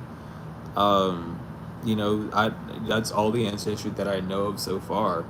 You know, they did the same things. They had to go against the crowd. They had to go their own way of life. It's about respecting that path and not following the trades of it. Like the gypsies, they ended up hiding a lot of their logic, and I'm not hiding that anymore. A lot of the Cherokee and Blackfoot, you know, they were at war a lot. They became very violent, very scared. I chose not to, you know, go down that path. I chose the other warrior instinct of being able to push forward in that sense. And it's, you know, delving down deep into it, it's that's what I really had to base off of. Is like, you know, there's a call. There's like, I don't know. It's a calling. Like, I don't know. I've just had the paths to walk down, even if I was pushed down them, which some of them I was kind of pushed down. But that's not the point. The point is, I'm just glad I get to do what I do.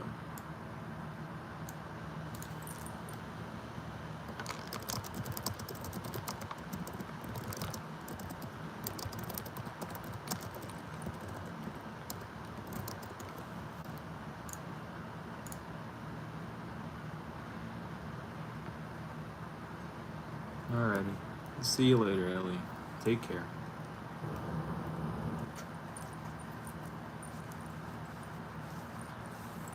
But yeah, I don't know.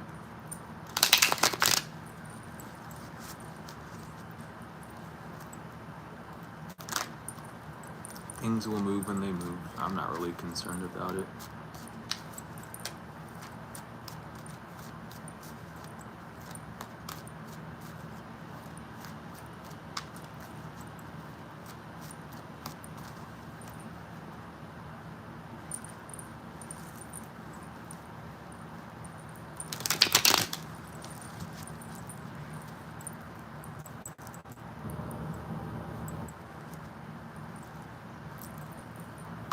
But yeah, like,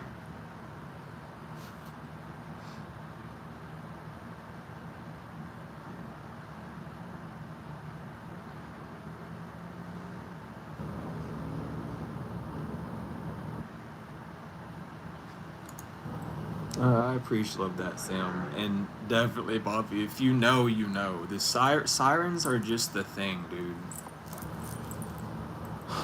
Things, the sirens are just it. It was literally every damn day for 6 months straight in a town that had very low criminal activity that just happened randomly for those 6 months. It never happened again. It was every fucking day sirens were going off, and that's all. It's Archangel Michael's thing. It's sounding the trumpet. You can even say it's Gabriel in that sense as well. But regardless, it happened every day. It would happen outside at night. It would happen outside during the afternoon. It would happen in the fucking risings. inescapable. It would happen. There was times that I would do readings in my room and the fucking police or the firefighters would come down into the apartment area and drive by. Like, it was bizarre, dude. Every day for it. And that was like a huge signifier. That was just a confirmation tone from then on out. And it just has been. Even here, like, when I start talking about certain things, the sirens will start going off. When I get to a certain point where I actually nail what I'm supposed to say, the sirens happen, and then everything, like, dies down for a minute. Yeah, it's like, dude, it would happen all the time. It was bizarre. I'll never forget it. What about Archangel Michael? Just always making a presence up here. He is... I had a friend that knew how to do that, ended up finding like a really old ritual to find who your actual like guardian true angel is, the overseer angel, and mine was Michael. Mother Mary came through as well as Michael and Gabrielle, but it was mainly Michael that came through and wanted like me to know, hey, that's what's up. And I have, it's back here, it's kind of it's broke, and I don't have salt to kind of cleanse it, but I have the Michael sigil amulet that I would always wear as well. Like, that's the main reason why I have it, but I can't hold on to it. I can't like wear it because it feels weird, so I need to cleanse it and like anoint it and bless it again. I anointed it and blessed it with actual like Archangel Michael oil, and I don't have that anymore, so I have to make my own basically with holy water and salt and whatever else I can find. But yeah, I don't know how to do the ritual, and it was something that he stumbled upon and he was told not to like give out, so you know, I don't know, but that was like a very crucial part of my journey. But even then, like, I even uploaded a Mother Mary prayer. If I knew how to speak Latin, I would have done the whole thing, but I don't know how to speak Latin, so I only did half of the prayer, which is fine. I feel like the Latin part is going over mainly what it says in the first half, but it goes over every name that Mother Mary goes by. And I uploaded that not too long ago. You can literally just look up our, Mother Mary prayer on my channel. You'll find it. Oh.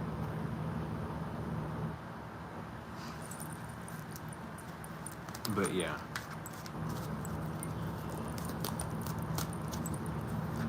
I upload a lot of stuff. How have I been? I've been alright. I've been well.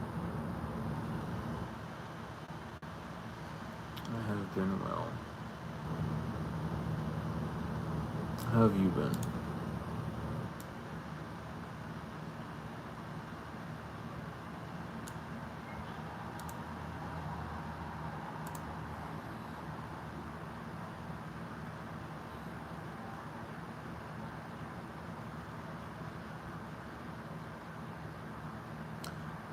Two.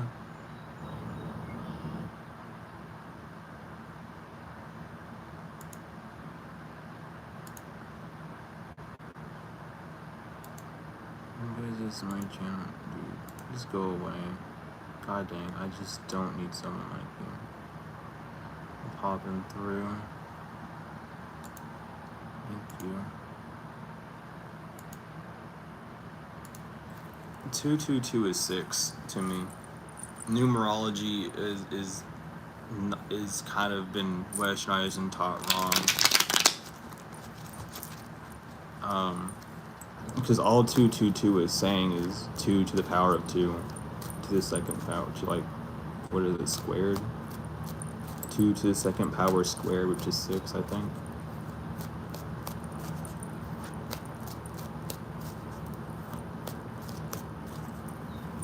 Yeah, I don't know. I'm just not feeling it today. I'm kind of detached. I'm not trying to, like, worry too much about the physical. And I also have, like, an offer that I'm about to take up that is going to be very, very new for me. as in I've never done it before, but I feel like it's going to be a very, very beneficial one. Um, a lot less stressful on me. Uh, yeah, I just got to not think about the future and just worry about now.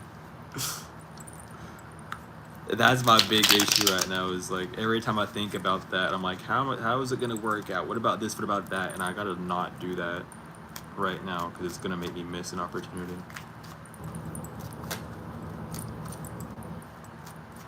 Yeah, I don't know. There's just a lot of stressor. I've been like one of the main stressors is just me being here for the past like 4-ish days and haven't paid a damn dollar because I just haven't been able to. So that's been a weird stressor for me. I don't know what's gonna happen or when it's gonna happen, but yeah. And then the whole thing that happened last night, dude, that also concerned me. I don't know what the fuck was going on, but they thought I was dead. I woke up to the dude checking my pulse, and I was like I don't know. I have an irregular heartbeat, so whenever I'm awake, my heart is like beating twice as fast as it should be, and whenever I'm like asleep and calm, my heartbeat is like non-existent. So he probably thought I was actually dead, and I'm also a heavy sleeper, so that doesn't help. It was just a whole commotion because he came in. The phone system here is fucked up. I don't know what's going on. No one really knows what's going on. The system's messed up, and my phone alarm was going like beeping, like you're when the alarm on the phone goes off. I don't know why it would. I don't know what caused it. It like beeps, not only from my phone but in the front office, and it was going off at night, and I didn't hear it because I'm asleep. I'm a heavy sleep. The phone's like right next to me, by the way. It's like I can, you know how close it is. Obviously, I answer the phone like sometimes on live. It's not that far away from me. I didn't hear a damn thing. I'm a heavy sleeper. And they were knocking on my door for a while. They told me, and they were trying to see like get my attention. The dude was kind of panicking because the alarm was just going off like that. But when I woke up, I was looking at my phone notifications because I was trying to figure out what was going. Like I don't know why I was looking at my phone notifications. I just woke up and looked at my phone. I don't know what I really. It was like 4 in the morning. It was like 3:30. I think 3:20 or something in the morning. I didn't know what the fuck was going on. I my door unlocks and it swings open and he's on the phone with the police like, oh, they're awake now, everything's fine, I think everything's fine. And I was like, am I in trouble? I thought I was in trouble. It was like, what the fuck is going on? So everything was fine. The general manager was on the way down to check up on me, and she no longer had to. But it was a whole commotion at like 3 in the morning because apparently I was in trouble, but I wasn't. Like apparently I was calling for help, but I wasn't. Dude, it was so weird because he thought I was dead. I woke up. He like left my room and said, I don't know, I'm gonna call the cops or the security or something. And I was like, what the fuck? What did I do? Wait, I was so fucking scared. I was like, there's no way that some crazy shit's about to happen. I was about to message someone and be like, I don't know what the fuck's happening, but everything went fine, and they were just concerned because the alarm was going off, and I was fine, and everyone else was fine. So I don't know what the fuck happened, dude. It was bizarre. That was the weirdest thing that's ever happened. And then I couldn't go to sleep, and I started talking to the moon. I was like talking to Mother and looking at the moon and shit, and just being like, you know what, like. I can't just be bothered right now to do this shit. Like, it was just bizarre. I didn't go back to sleep until like 6 because I was like tore up.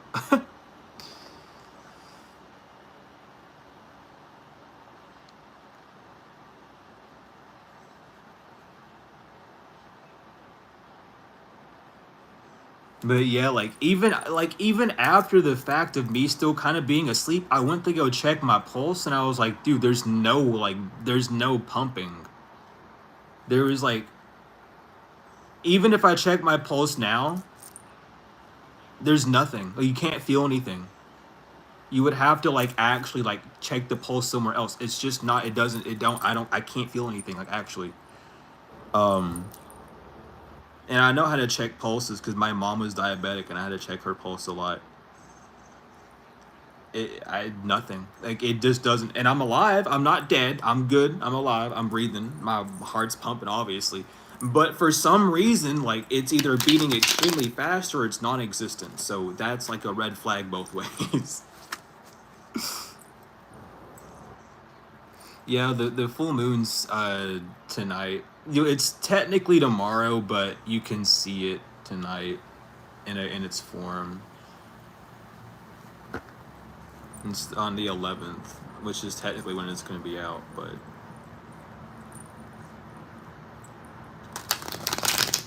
yeah, I haven't been able to eat. I just don't have money to eat. I've been drinking water. I just don't have anything like financial wise to eat. So that's another kind of issue.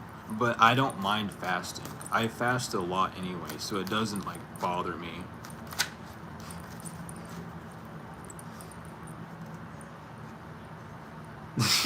Dude, I had like a similar experience, not with an IV, but it was when I was getting tested for seizures. I had a 3-day EEG, and they kept the heat on in the room, and it like made me very irrationally, like I was pissed off. It was like it was too hot, so I turned on the cold air. And when I went to go back to bed, a bunch of nurses ran in my room and was like, "Are you having a seizure?" And I said, "No, I just turned on the cold air. It was too hot in here." And they're like, "You were giving seizure activity." And I was like, "No, I just turned on the AC." And they were like, "Well, it's too cold in here. You can't keep it this cold." It's like, "It's too hot in here. I don't want to be sweating all night. So I need it cold." They didn't like it, but they kept it cold. It was like freezing in the room, but I like cold temperature, you know. So they were like afraid that I was gonna like freeze or hurt myself, and it was just no, I can't have the heat on. apparently the AC caused the seizure, or a minute one at least, but it was very weird.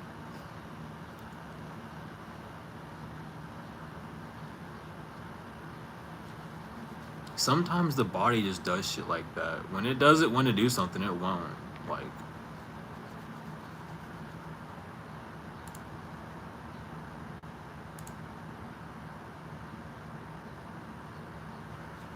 but yeah, I drink plenty of water, so I'm good.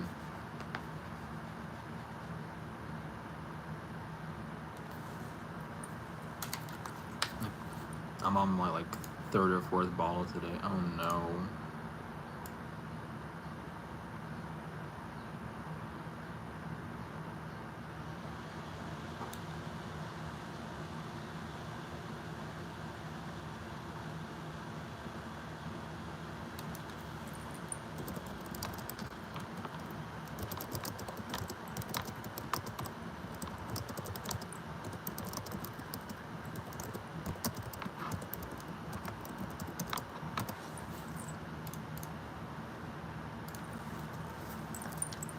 I had a teacher in like 5th grade, and anytime she got like her blood drawn, it would go with her heartbeat. She always like would tell it because it's like scared doctors. But it didn't go, and you know, some doctors said, "Oh, they stuck it into an artery." And I went back one day and told her, like, "Did you stick it in an artery?" They said, "No, it's just in one of the normal veins that you get, not an artery."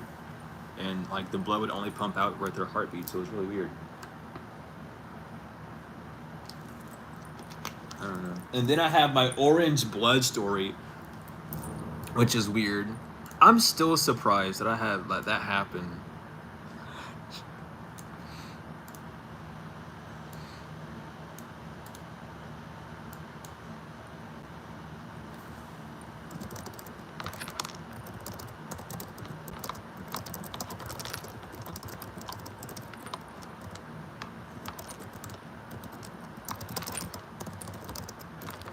I have to message my friend now about the orange blood incident.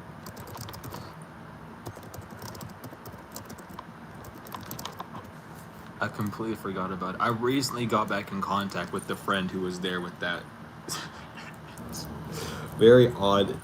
Very odd thing. I think that was our very first meetup. That was our first time meeting each other. No, it was. That was our first time meeting each other. I remember we wanted to go camping the first time.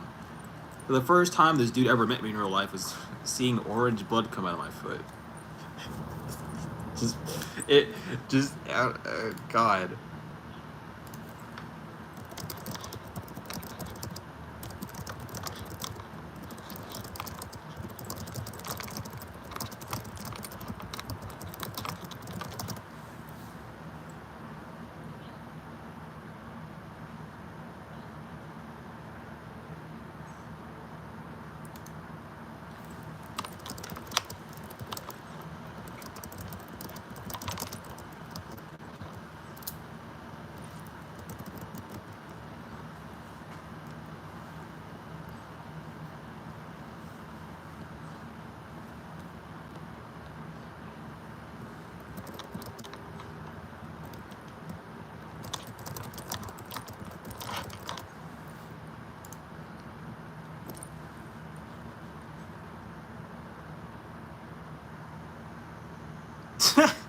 Dude, honestly, honestly though, blood is like the second biggest currency in the world. Like all the blood banks and stuff. Like I don't know. It kind of gets obvious, but like with all the blood banks and stuff, like it's a currency, dude. You can literally exchange it for shit. Bizarre. And not all the blood even gets used.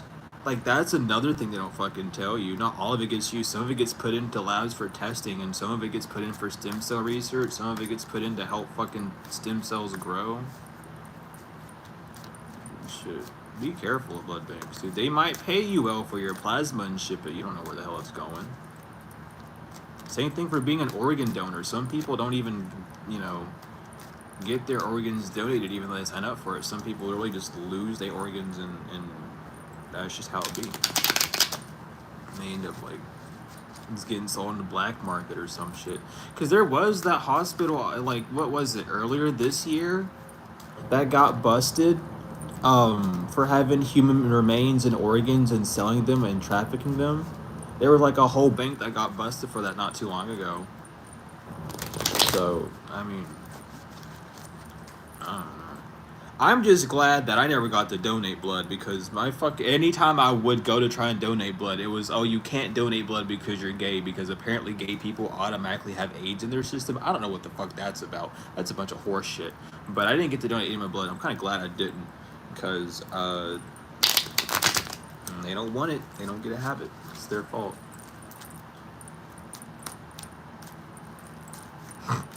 Sorry, homophobia kept you from living. It's not my problem. That's awful to say, but like it's really how it is in this fucking world. It's bizarre. I don't even know my blood type. I need to figure out my blood type. I don't know what it is. That reminds me. Who the fuck was saying like your blood type is associated with your zodiac? That was going around for a while. I don't even know if that's true, but I'm just gonna give like the stink eye to that because I can't.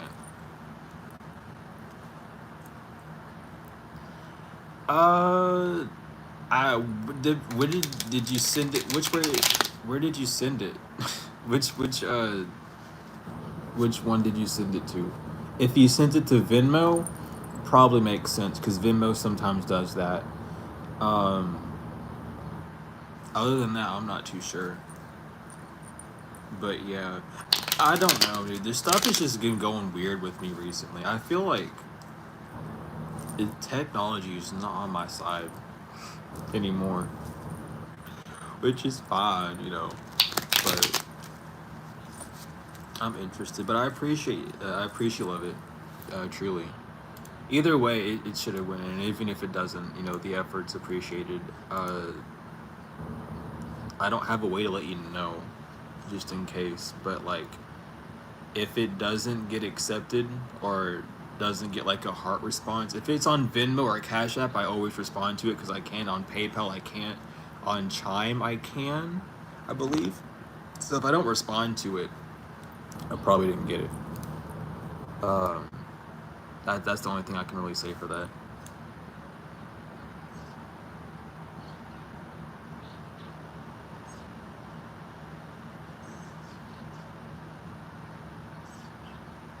Yeah, see, that's the thing. Like, I know I had blood work done on me when I was a child. I just don't know my blood type because I didn't do that.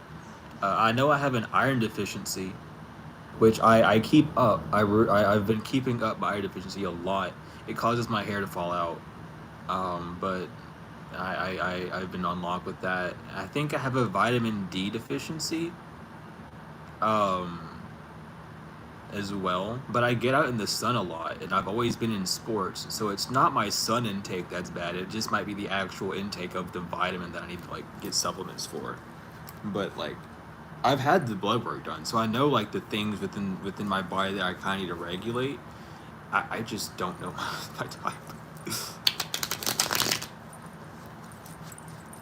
I've asked the medical records too if I could get it. They say they don't have it. Even like even the medical records in Ohio where I was born doesn't have my blood type apparently, which I find a little bit weird because they had to do blood tests on me to find out that I was addicted to meth and crack when I was born. Because my mom was on them and I was like hospitalized for a week to have that treated. So they should know my blood type, but my vitals aren't on record anywhere, which is very confusing.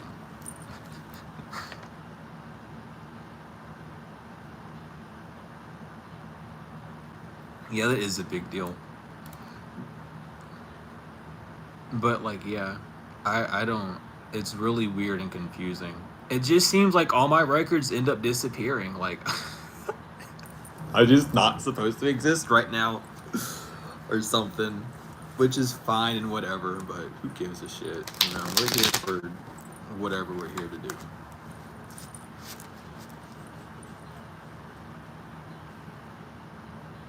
Aw. Yeah, RH and RH negative and RH positive. That's this like fucking rare type. I forgot what genotype that is though, but there's something like there's an actual like specific gene that causes that, and it's not like I don't know.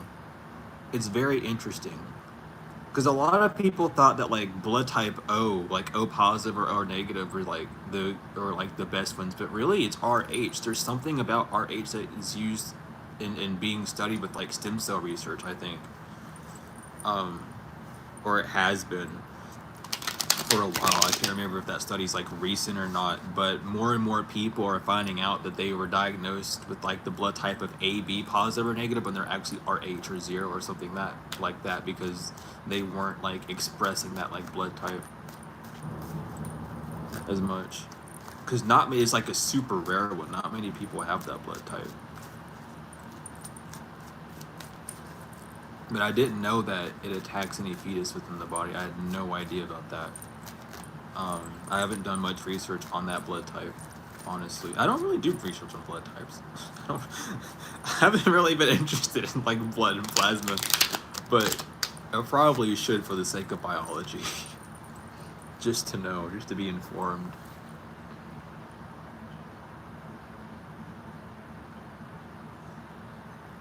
Yes, thank you, thank you, thank you, thank you. I fucking forgot the genotype, but it is. Thank you. I know some of my stuff. I don't know all of it. Dude, I'm the. Oh, God. It's funny. It's funny being me. I have too much random stuff in my brain. But yeah, I just have like really weird like.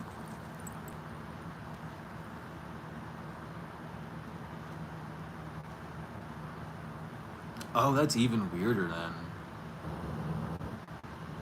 Because yeah, that's huh. Have you looked in your family tree? Because those genotypes don't just well, they do pop up randomly, but it's mutated over like generations. So there could be like you might be able to kind of spot where it happens in your ancestry line, and kind of see where it formed and what and if you're interested in that. That's what I would do though, for sure, because it's very, very interesting. Because you can find all sorts of stuff like that out.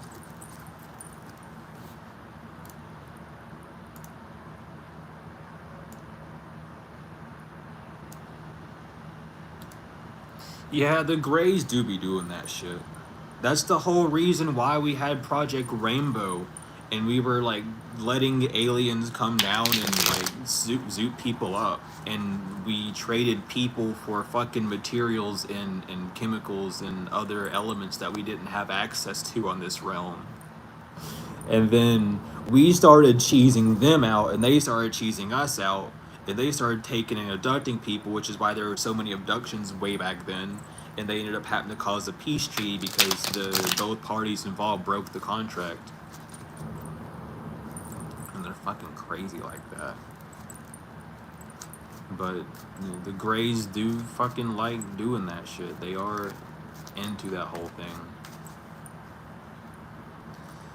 I don't remember, like, I can't remember the full thing, and I can't remember the main dude who was part of the project, but I know for a damn fact that we literally signed, the U.S. government signed a, not the government, excuse me, it was the CIA and the FBI and those higher agencies that literally signed a contract with the fucking Greys to like abduct people for their research purposes, and then we got like materials, we got spaceships to like dissect and to look at.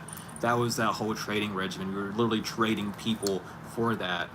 And eventually we started like wanting to learn how to make their technology, which is why like you have the Area 51 projects and shit of that nature, because we were trying to replicate what they had, you know, studying the quantum mechanics and stuff. We just don't have aerodynamics down. That's our only issue. Once we get aerodynamics down, we'll be able to do that shit. But that's something that is still kind of being fooled around with today, because you need to figure out how to have all that potential energy in shooting it directly to kinetic to, you know, go as fast to time warp, or to go as fast as cause a ripple within space and time.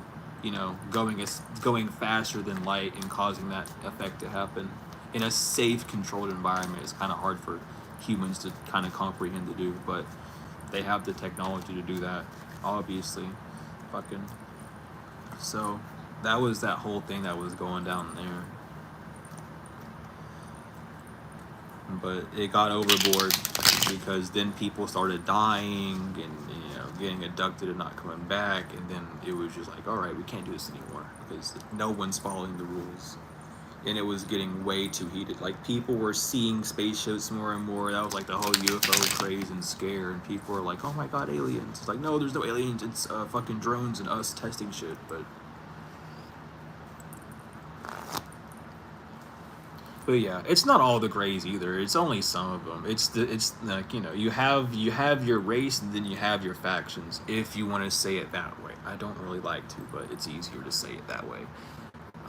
So it's not really all of them. It just depends on like if they're agreeable or disagreeable, if they're here to be benevolent or malevolent. You know what I mean? Same thing with the Ashtar Command. Some of the Ashtar Command are fucking atrocious things, but we don't talk about that, do we? We talk about how glorified they are, but you'd be surprised. You'd be surprised.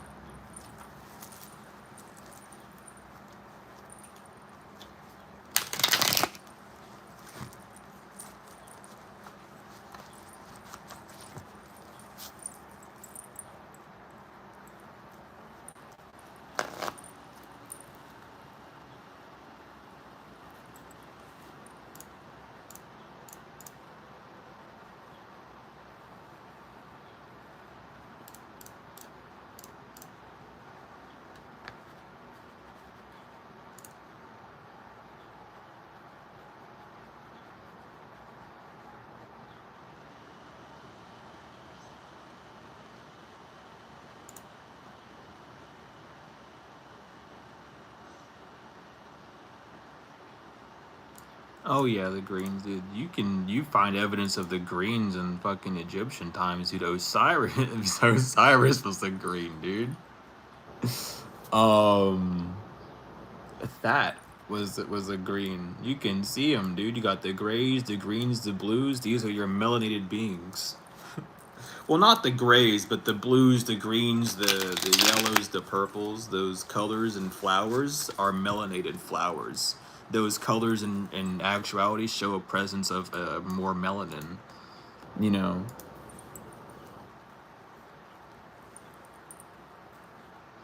And welcome in Panther. Oh my gosh, I can't read today. Welcome in Panthers and welcome in Anita. How we doing? How we feeling? And it's perfectly fine that you're busy. It's no worries. I'm glad that you could just stop in regardless.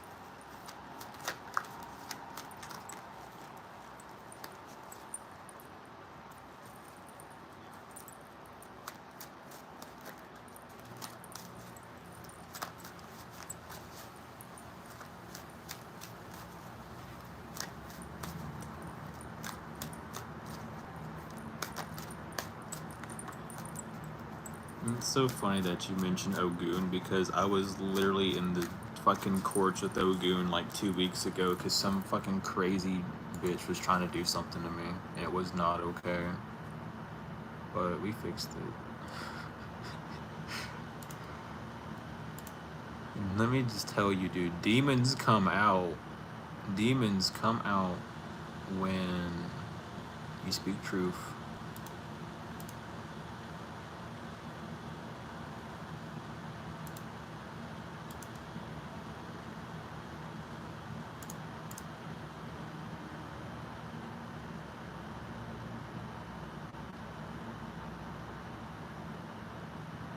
Facts.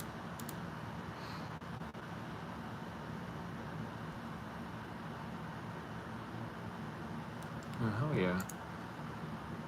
But yeah, I am good. But yeah, I don't know. It's one of those things, man. People just gotta get a grip on the irrational amount. I survived. But, you know, with the whole green-eyed purple, I know what you're talking about. I know exactly what you're talking about. I've talked about my encounter with one of them on this channel multiple times, so I know what you're talking about. Don't even worry about it. I very much know where you're coming from with that. You sometimes just have to experience it to know it. Yeah, the demons do be flying around. They've been I've been irritated, you know. They've definitely made a presence known within me, and I've made a presence to purge them the fuck out. So we are on equal playing fields. I don't need them swarming around getting my mind messed up right now. So I make sure to tell them to go the other way. Do not enter this house. You are not welcome. I got you, Joseph. I'm always gonna be here. I'll always be doing this. It ain't, you know, it's not something I'm doing for a short time. Unless I am told to never do this again by you know, Anu himself, I'm gonna be here. You know. And even then I would make sure and test for about a month, are you actually Anu and shit. So, you know, it's what I do. It's what I'm specialized in, honestly. So, and it's what I enjoy doing as well. So, you know.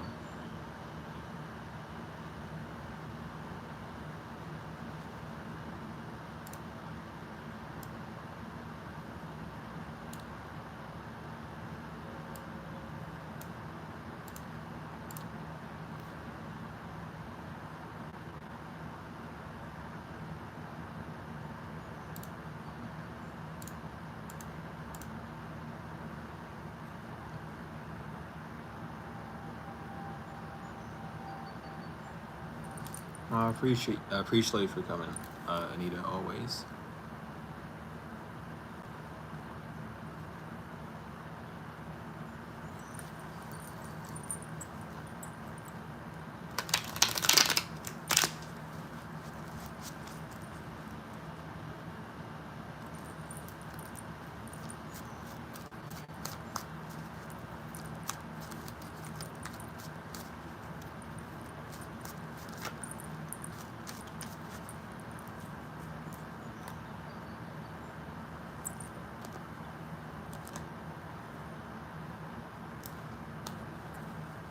did that so backwards, I got confused. But yeah, if anyone needs a reading or has any sort of topic they want to chat about, let me know. I got you.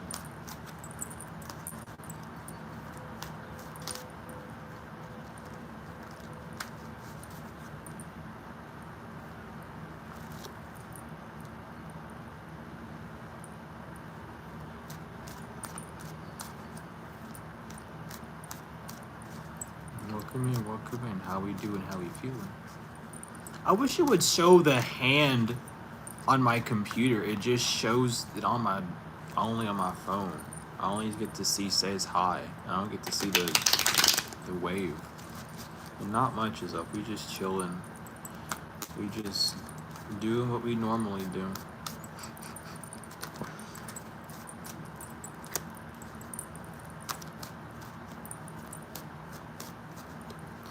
We just doing what we gotta do. But yeah, we're doing good. I'm doing fine. I'm kind of exhausted, but it's nothing to like to go crazy over.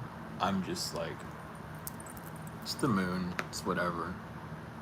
I keep getting woke up at 3 in the morning because of the moon. So, just how it is.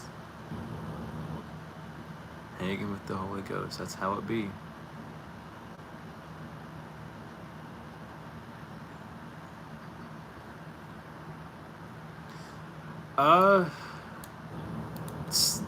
Some are, yes. I don't know where they're at per se, but I do know that some of them are incarnates of them, and they're not necessarily called incarnates. You would call them vessels. Those are your actual like avatars, like the movie Avatar.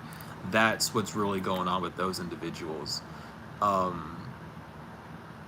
And they are, some of them are here. It's just about knowing who they are, and not only who they are, but like if they actually are them, and that's by asking questions.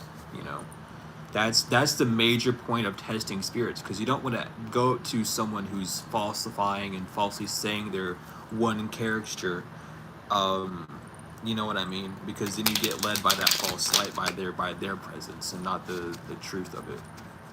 But like, some of the 24 elders are here. I don't know who they are, but one of them says, well, Dr. Malachi's York is Yanun, which is the main reason why he's getting what he's getting right now, which is very unfortunate. There's someone else who says they're another one of the elders, and I haven't talked to them. I don't know the questions that I would need to ask to prove that, but I know the people that they hang around have the questions to ask that they don't fool with it. So I don't know what that's going on about. But there are other incarnates of other deities here, definitely, for sure. It's just about knowing who they are. And they're not open about it either. Well, they are to a degree, but they're not like boasting it around, like, you know, it's something that they announce, and then they allow the energy of itself to just tell the rest. A lot of people are guided by the original gods, by the original spirits that were on the realm, of course. But that's not necessarily being a vessel of them. That's just being a messenger or a channel for them in that sense.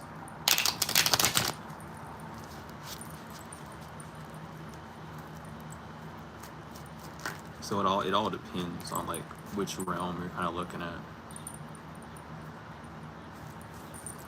And that's the whole big thing where I was like, y'all need to test your spirits. Like, don't worry about what. Oh, I say I'm just test the fuck out of it. What do they know about it? You know what I mean? Immortal, elemental. Everything's immortal. Nothing dies. Everything just changes.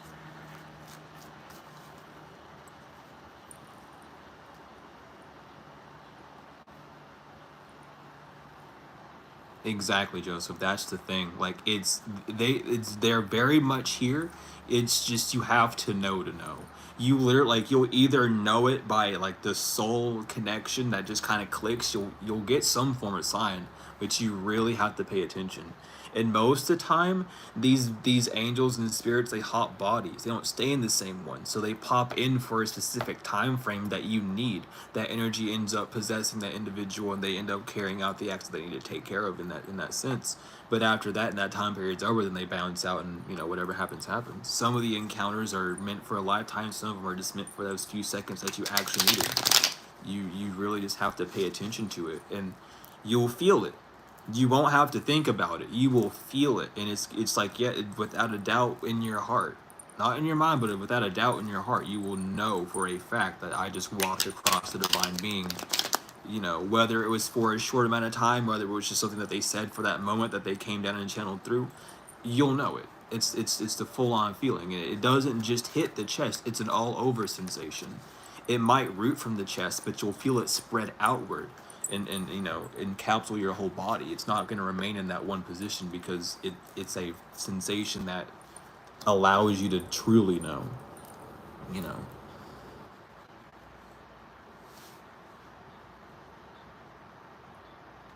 Most readers aren't. A lot of the readers are listening to Jinn, unfortunately. They're not actually connected to any true divine source.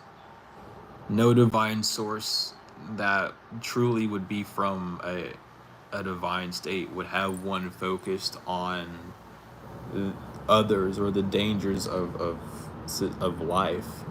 They wouldn't focus on that. They would tell you things that your heart's been trying to tell you, things that your soul's been trying to tell you, rather than what your mind has been trying to portray for you. So you really got to be careful. People might be able to show you the light, but they can't do nothing. The horse has to drink the water itself. You have to be able to do that yourself. Someone else's interpretation of God might not be yours, and what you deem as God and they deem as God causes that internal conflict, because you internally, intuitively even, would know that your gods are two different ones, or you overstand the gods in two different ways. So you're not seeing the same angle of the creator, of mother. You're not seeing the same angle of mother. I should just say it that way instead. But that's the beauty of it. We all see each angle of it. We all see the totality of it. It's about not shunning any of those parts away.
Damn, I zoned out for a second. Something just smacked me across the face. I had to focus on that thought for a minute.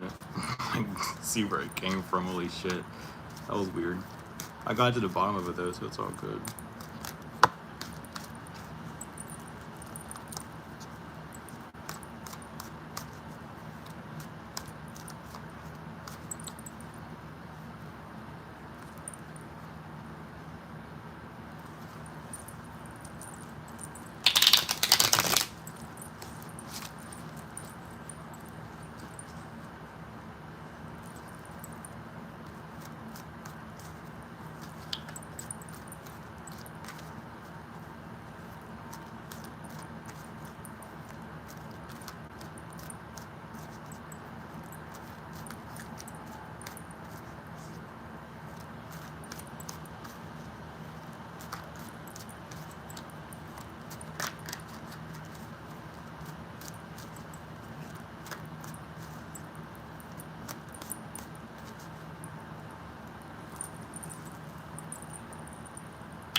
soon.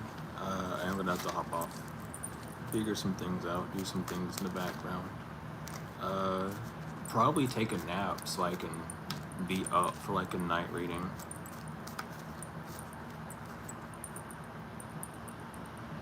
I haven't seen that. I haven't like really watched many of the recommended YouTube things I get, but I've been getting a bunch of like really interesting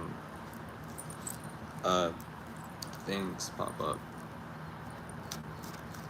So I'm not really sure how to take it, but it's been interesting.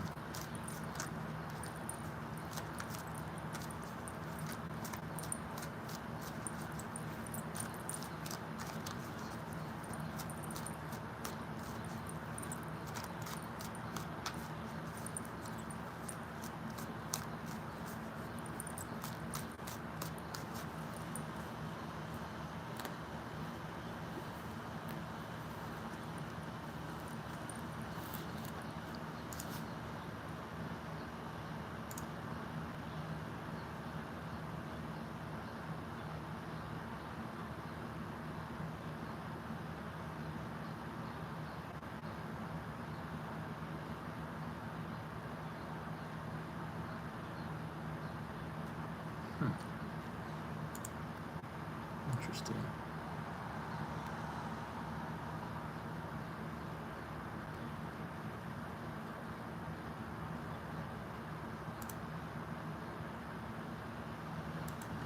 Now I feel that God, dude,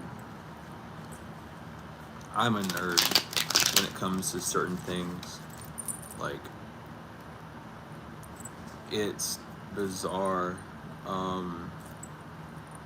I remember like, God, it's been maybe like 4 years since I've ever touched Monster Hunter World. But I bet if I started playing that game again, I would remember all the iframes. I would remember all the like counting and timings of the moves and all the ranges of it. I would know like, I don't know. I was a fucking nerd at that game, dude. I beat it like at least 10 times.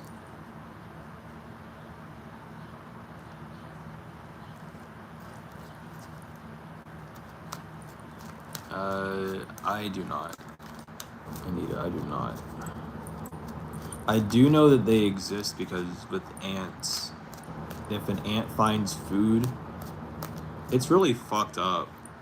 But if an ant finds food and you take it away when the colony gets back, they'll just start ripping apart that other ant. They'll like straight up like torture that poor thing and rip its limbs off. It's awful. But they have a very, very rough, I guess you could say primitive sense way of governing things, at least on the 3D.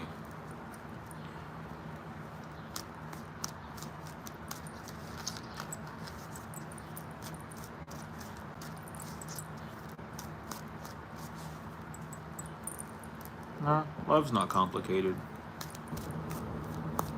Love is unconditional, truly. It doesn't have a condition. The only complication is the human self trying to add things to it to either endorse it, amplify it, or create it. When in actuality, you don't have to do anything for it to be. It's in that unconditional state.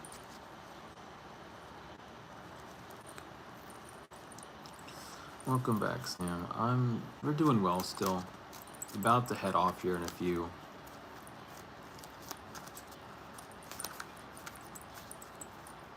The only thing really complex about love is the fact that it's a range of multiple emotions. Or feelings. It's not encompassed just by one, it's encompassed by all. And sometimes we only focus on the one aspect of it that derives, like you will only get mad at things because you love it so much that it gets you upset. You care about it to the point to where it begins to, cause that anger. Sometimes that love drives you into a safe place, sometimes it drives you insane, sometimes it drives you into depression, however it does, but it derives from all. It creates, it's just a creator.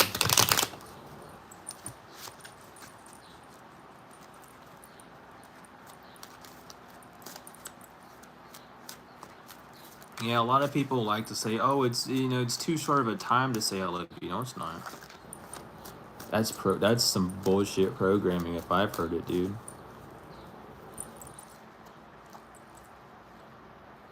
But then again, people have conditioned love to meaning, oh, I get to see you naked. Oh, I get to have sex with you. Oh, X, Y. Like, that's not love.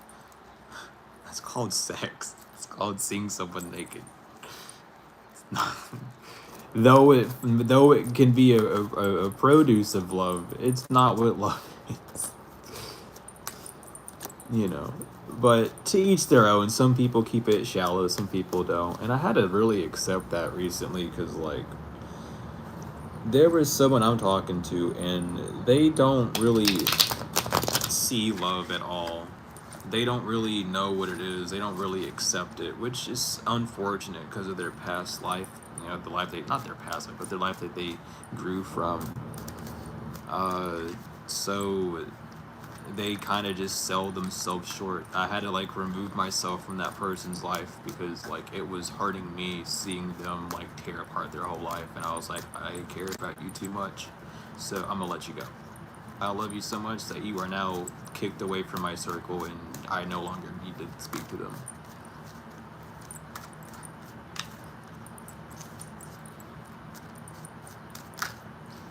Uh, yeah, you can get one. I got you.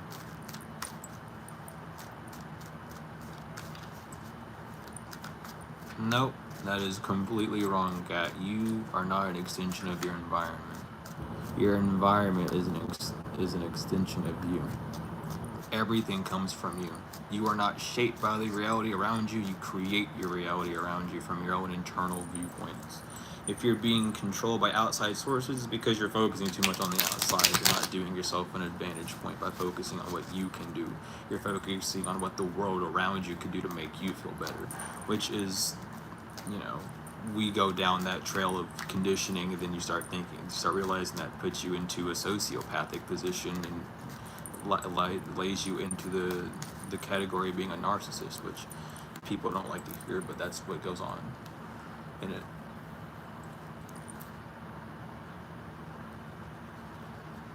But yeah, I can get you for that reading. Uh, so right now you have the Seven of Swords.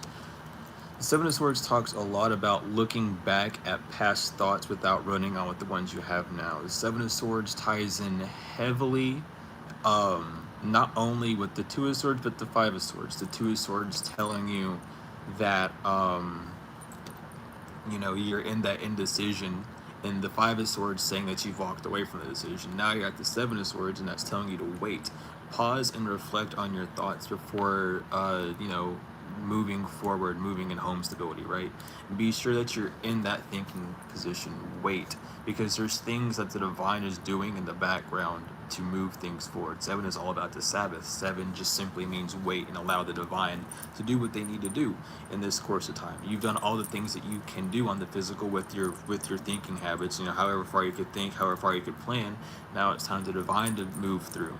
So right now, just drop the extra thoughts, the thoughts of things not working out, the thoughts of the confusion, the thoughts of the things moving around on the external, and focus on the original thought of what you're desiring. I'm desiring to have this type of stability within the house. I'm looking to have this type of experience while moving, and allow that to be that nurturing point for you. The next thing we have is the Queen of Pentacles.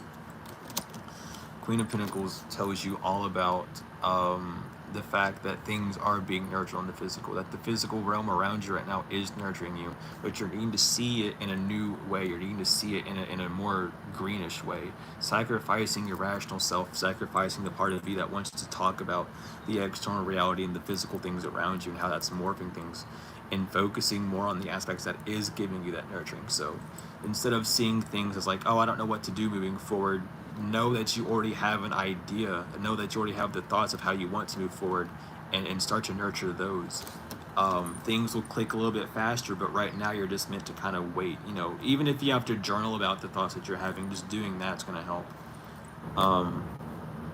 But yeah, I got you, no worries. And welcome in, and we are doing real tarot readings, and I have to clarify that they are real because not all of them are, unfortunately.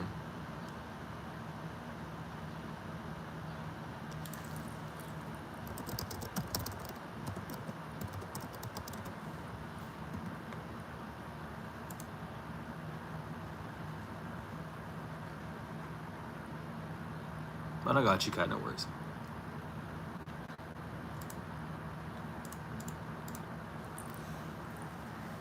That is what I am here to do.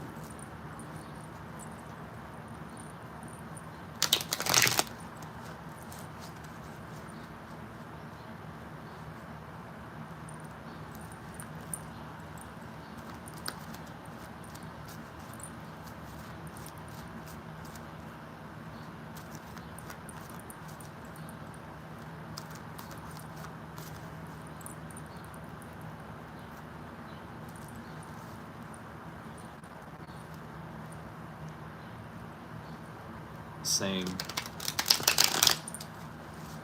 You can't. I mean, like, I get what you mean fully. I wish too a lot because I don't know.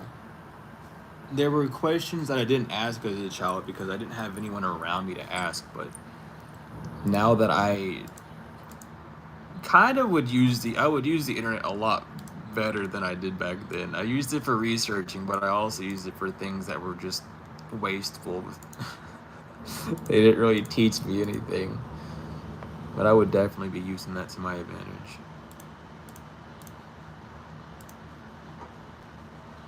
What is that dinging noise? What is going on? My phone's on 6%. What the heck?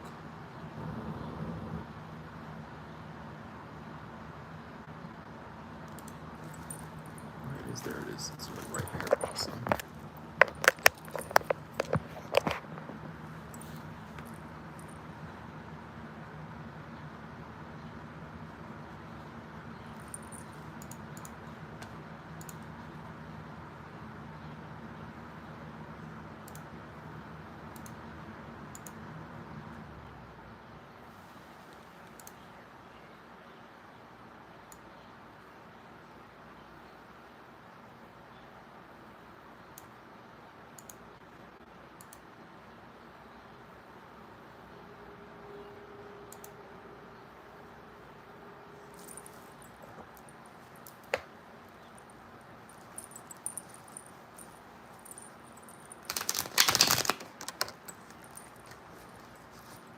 Aw, dang. See, but even then, though, like, that'd be crazy. Like, if I didn't have the internet, well, if I didn't have the internet, I would be outside more as a child. I was outside a lot, though. But that's the thing. Just exploring outside would have got you, like, I don't know, man. When you connect with nature, you just start learning shit. Because all it is just showing you things of yourself. It just shows you what you need to do.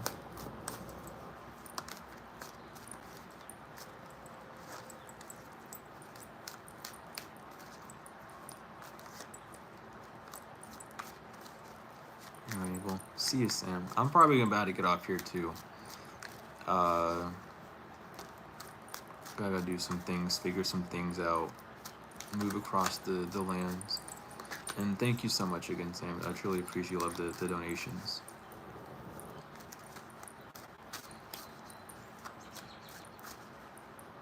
But yeah, if anyone needs a reading before I get off, let me know. I don't have that group chat anymore, but I have a Discord server that isn't very active, but it has everyone in it that, you know, is usually there. So I can link that for you.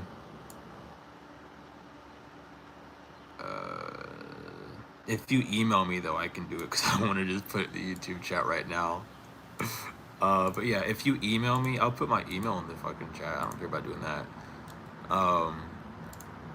But I can do that. I just felt weird. Like, there was just a split. It was just an irk in my stomach that was like, you shouldn't post that in your chat right now. And I'm gonna listen to it because I don't get irks like that very often. But email me and I got you. But yeah, you can join. It's perfectly fine. I don't, you know, people are allowed to join. I just gotta, I don't know.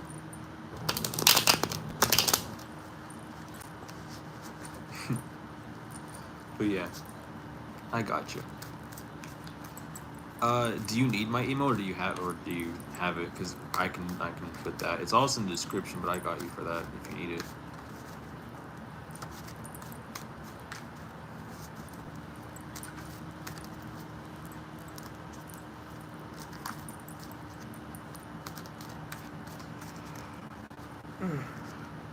I got you. There's the email.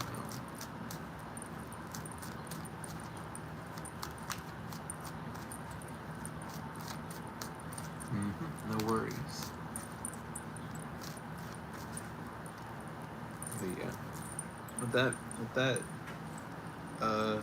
being all said and done, I am gonna end the stream here. Do some things, figure some things out. Move with the flow. You as well, Sim. What is going on with the box?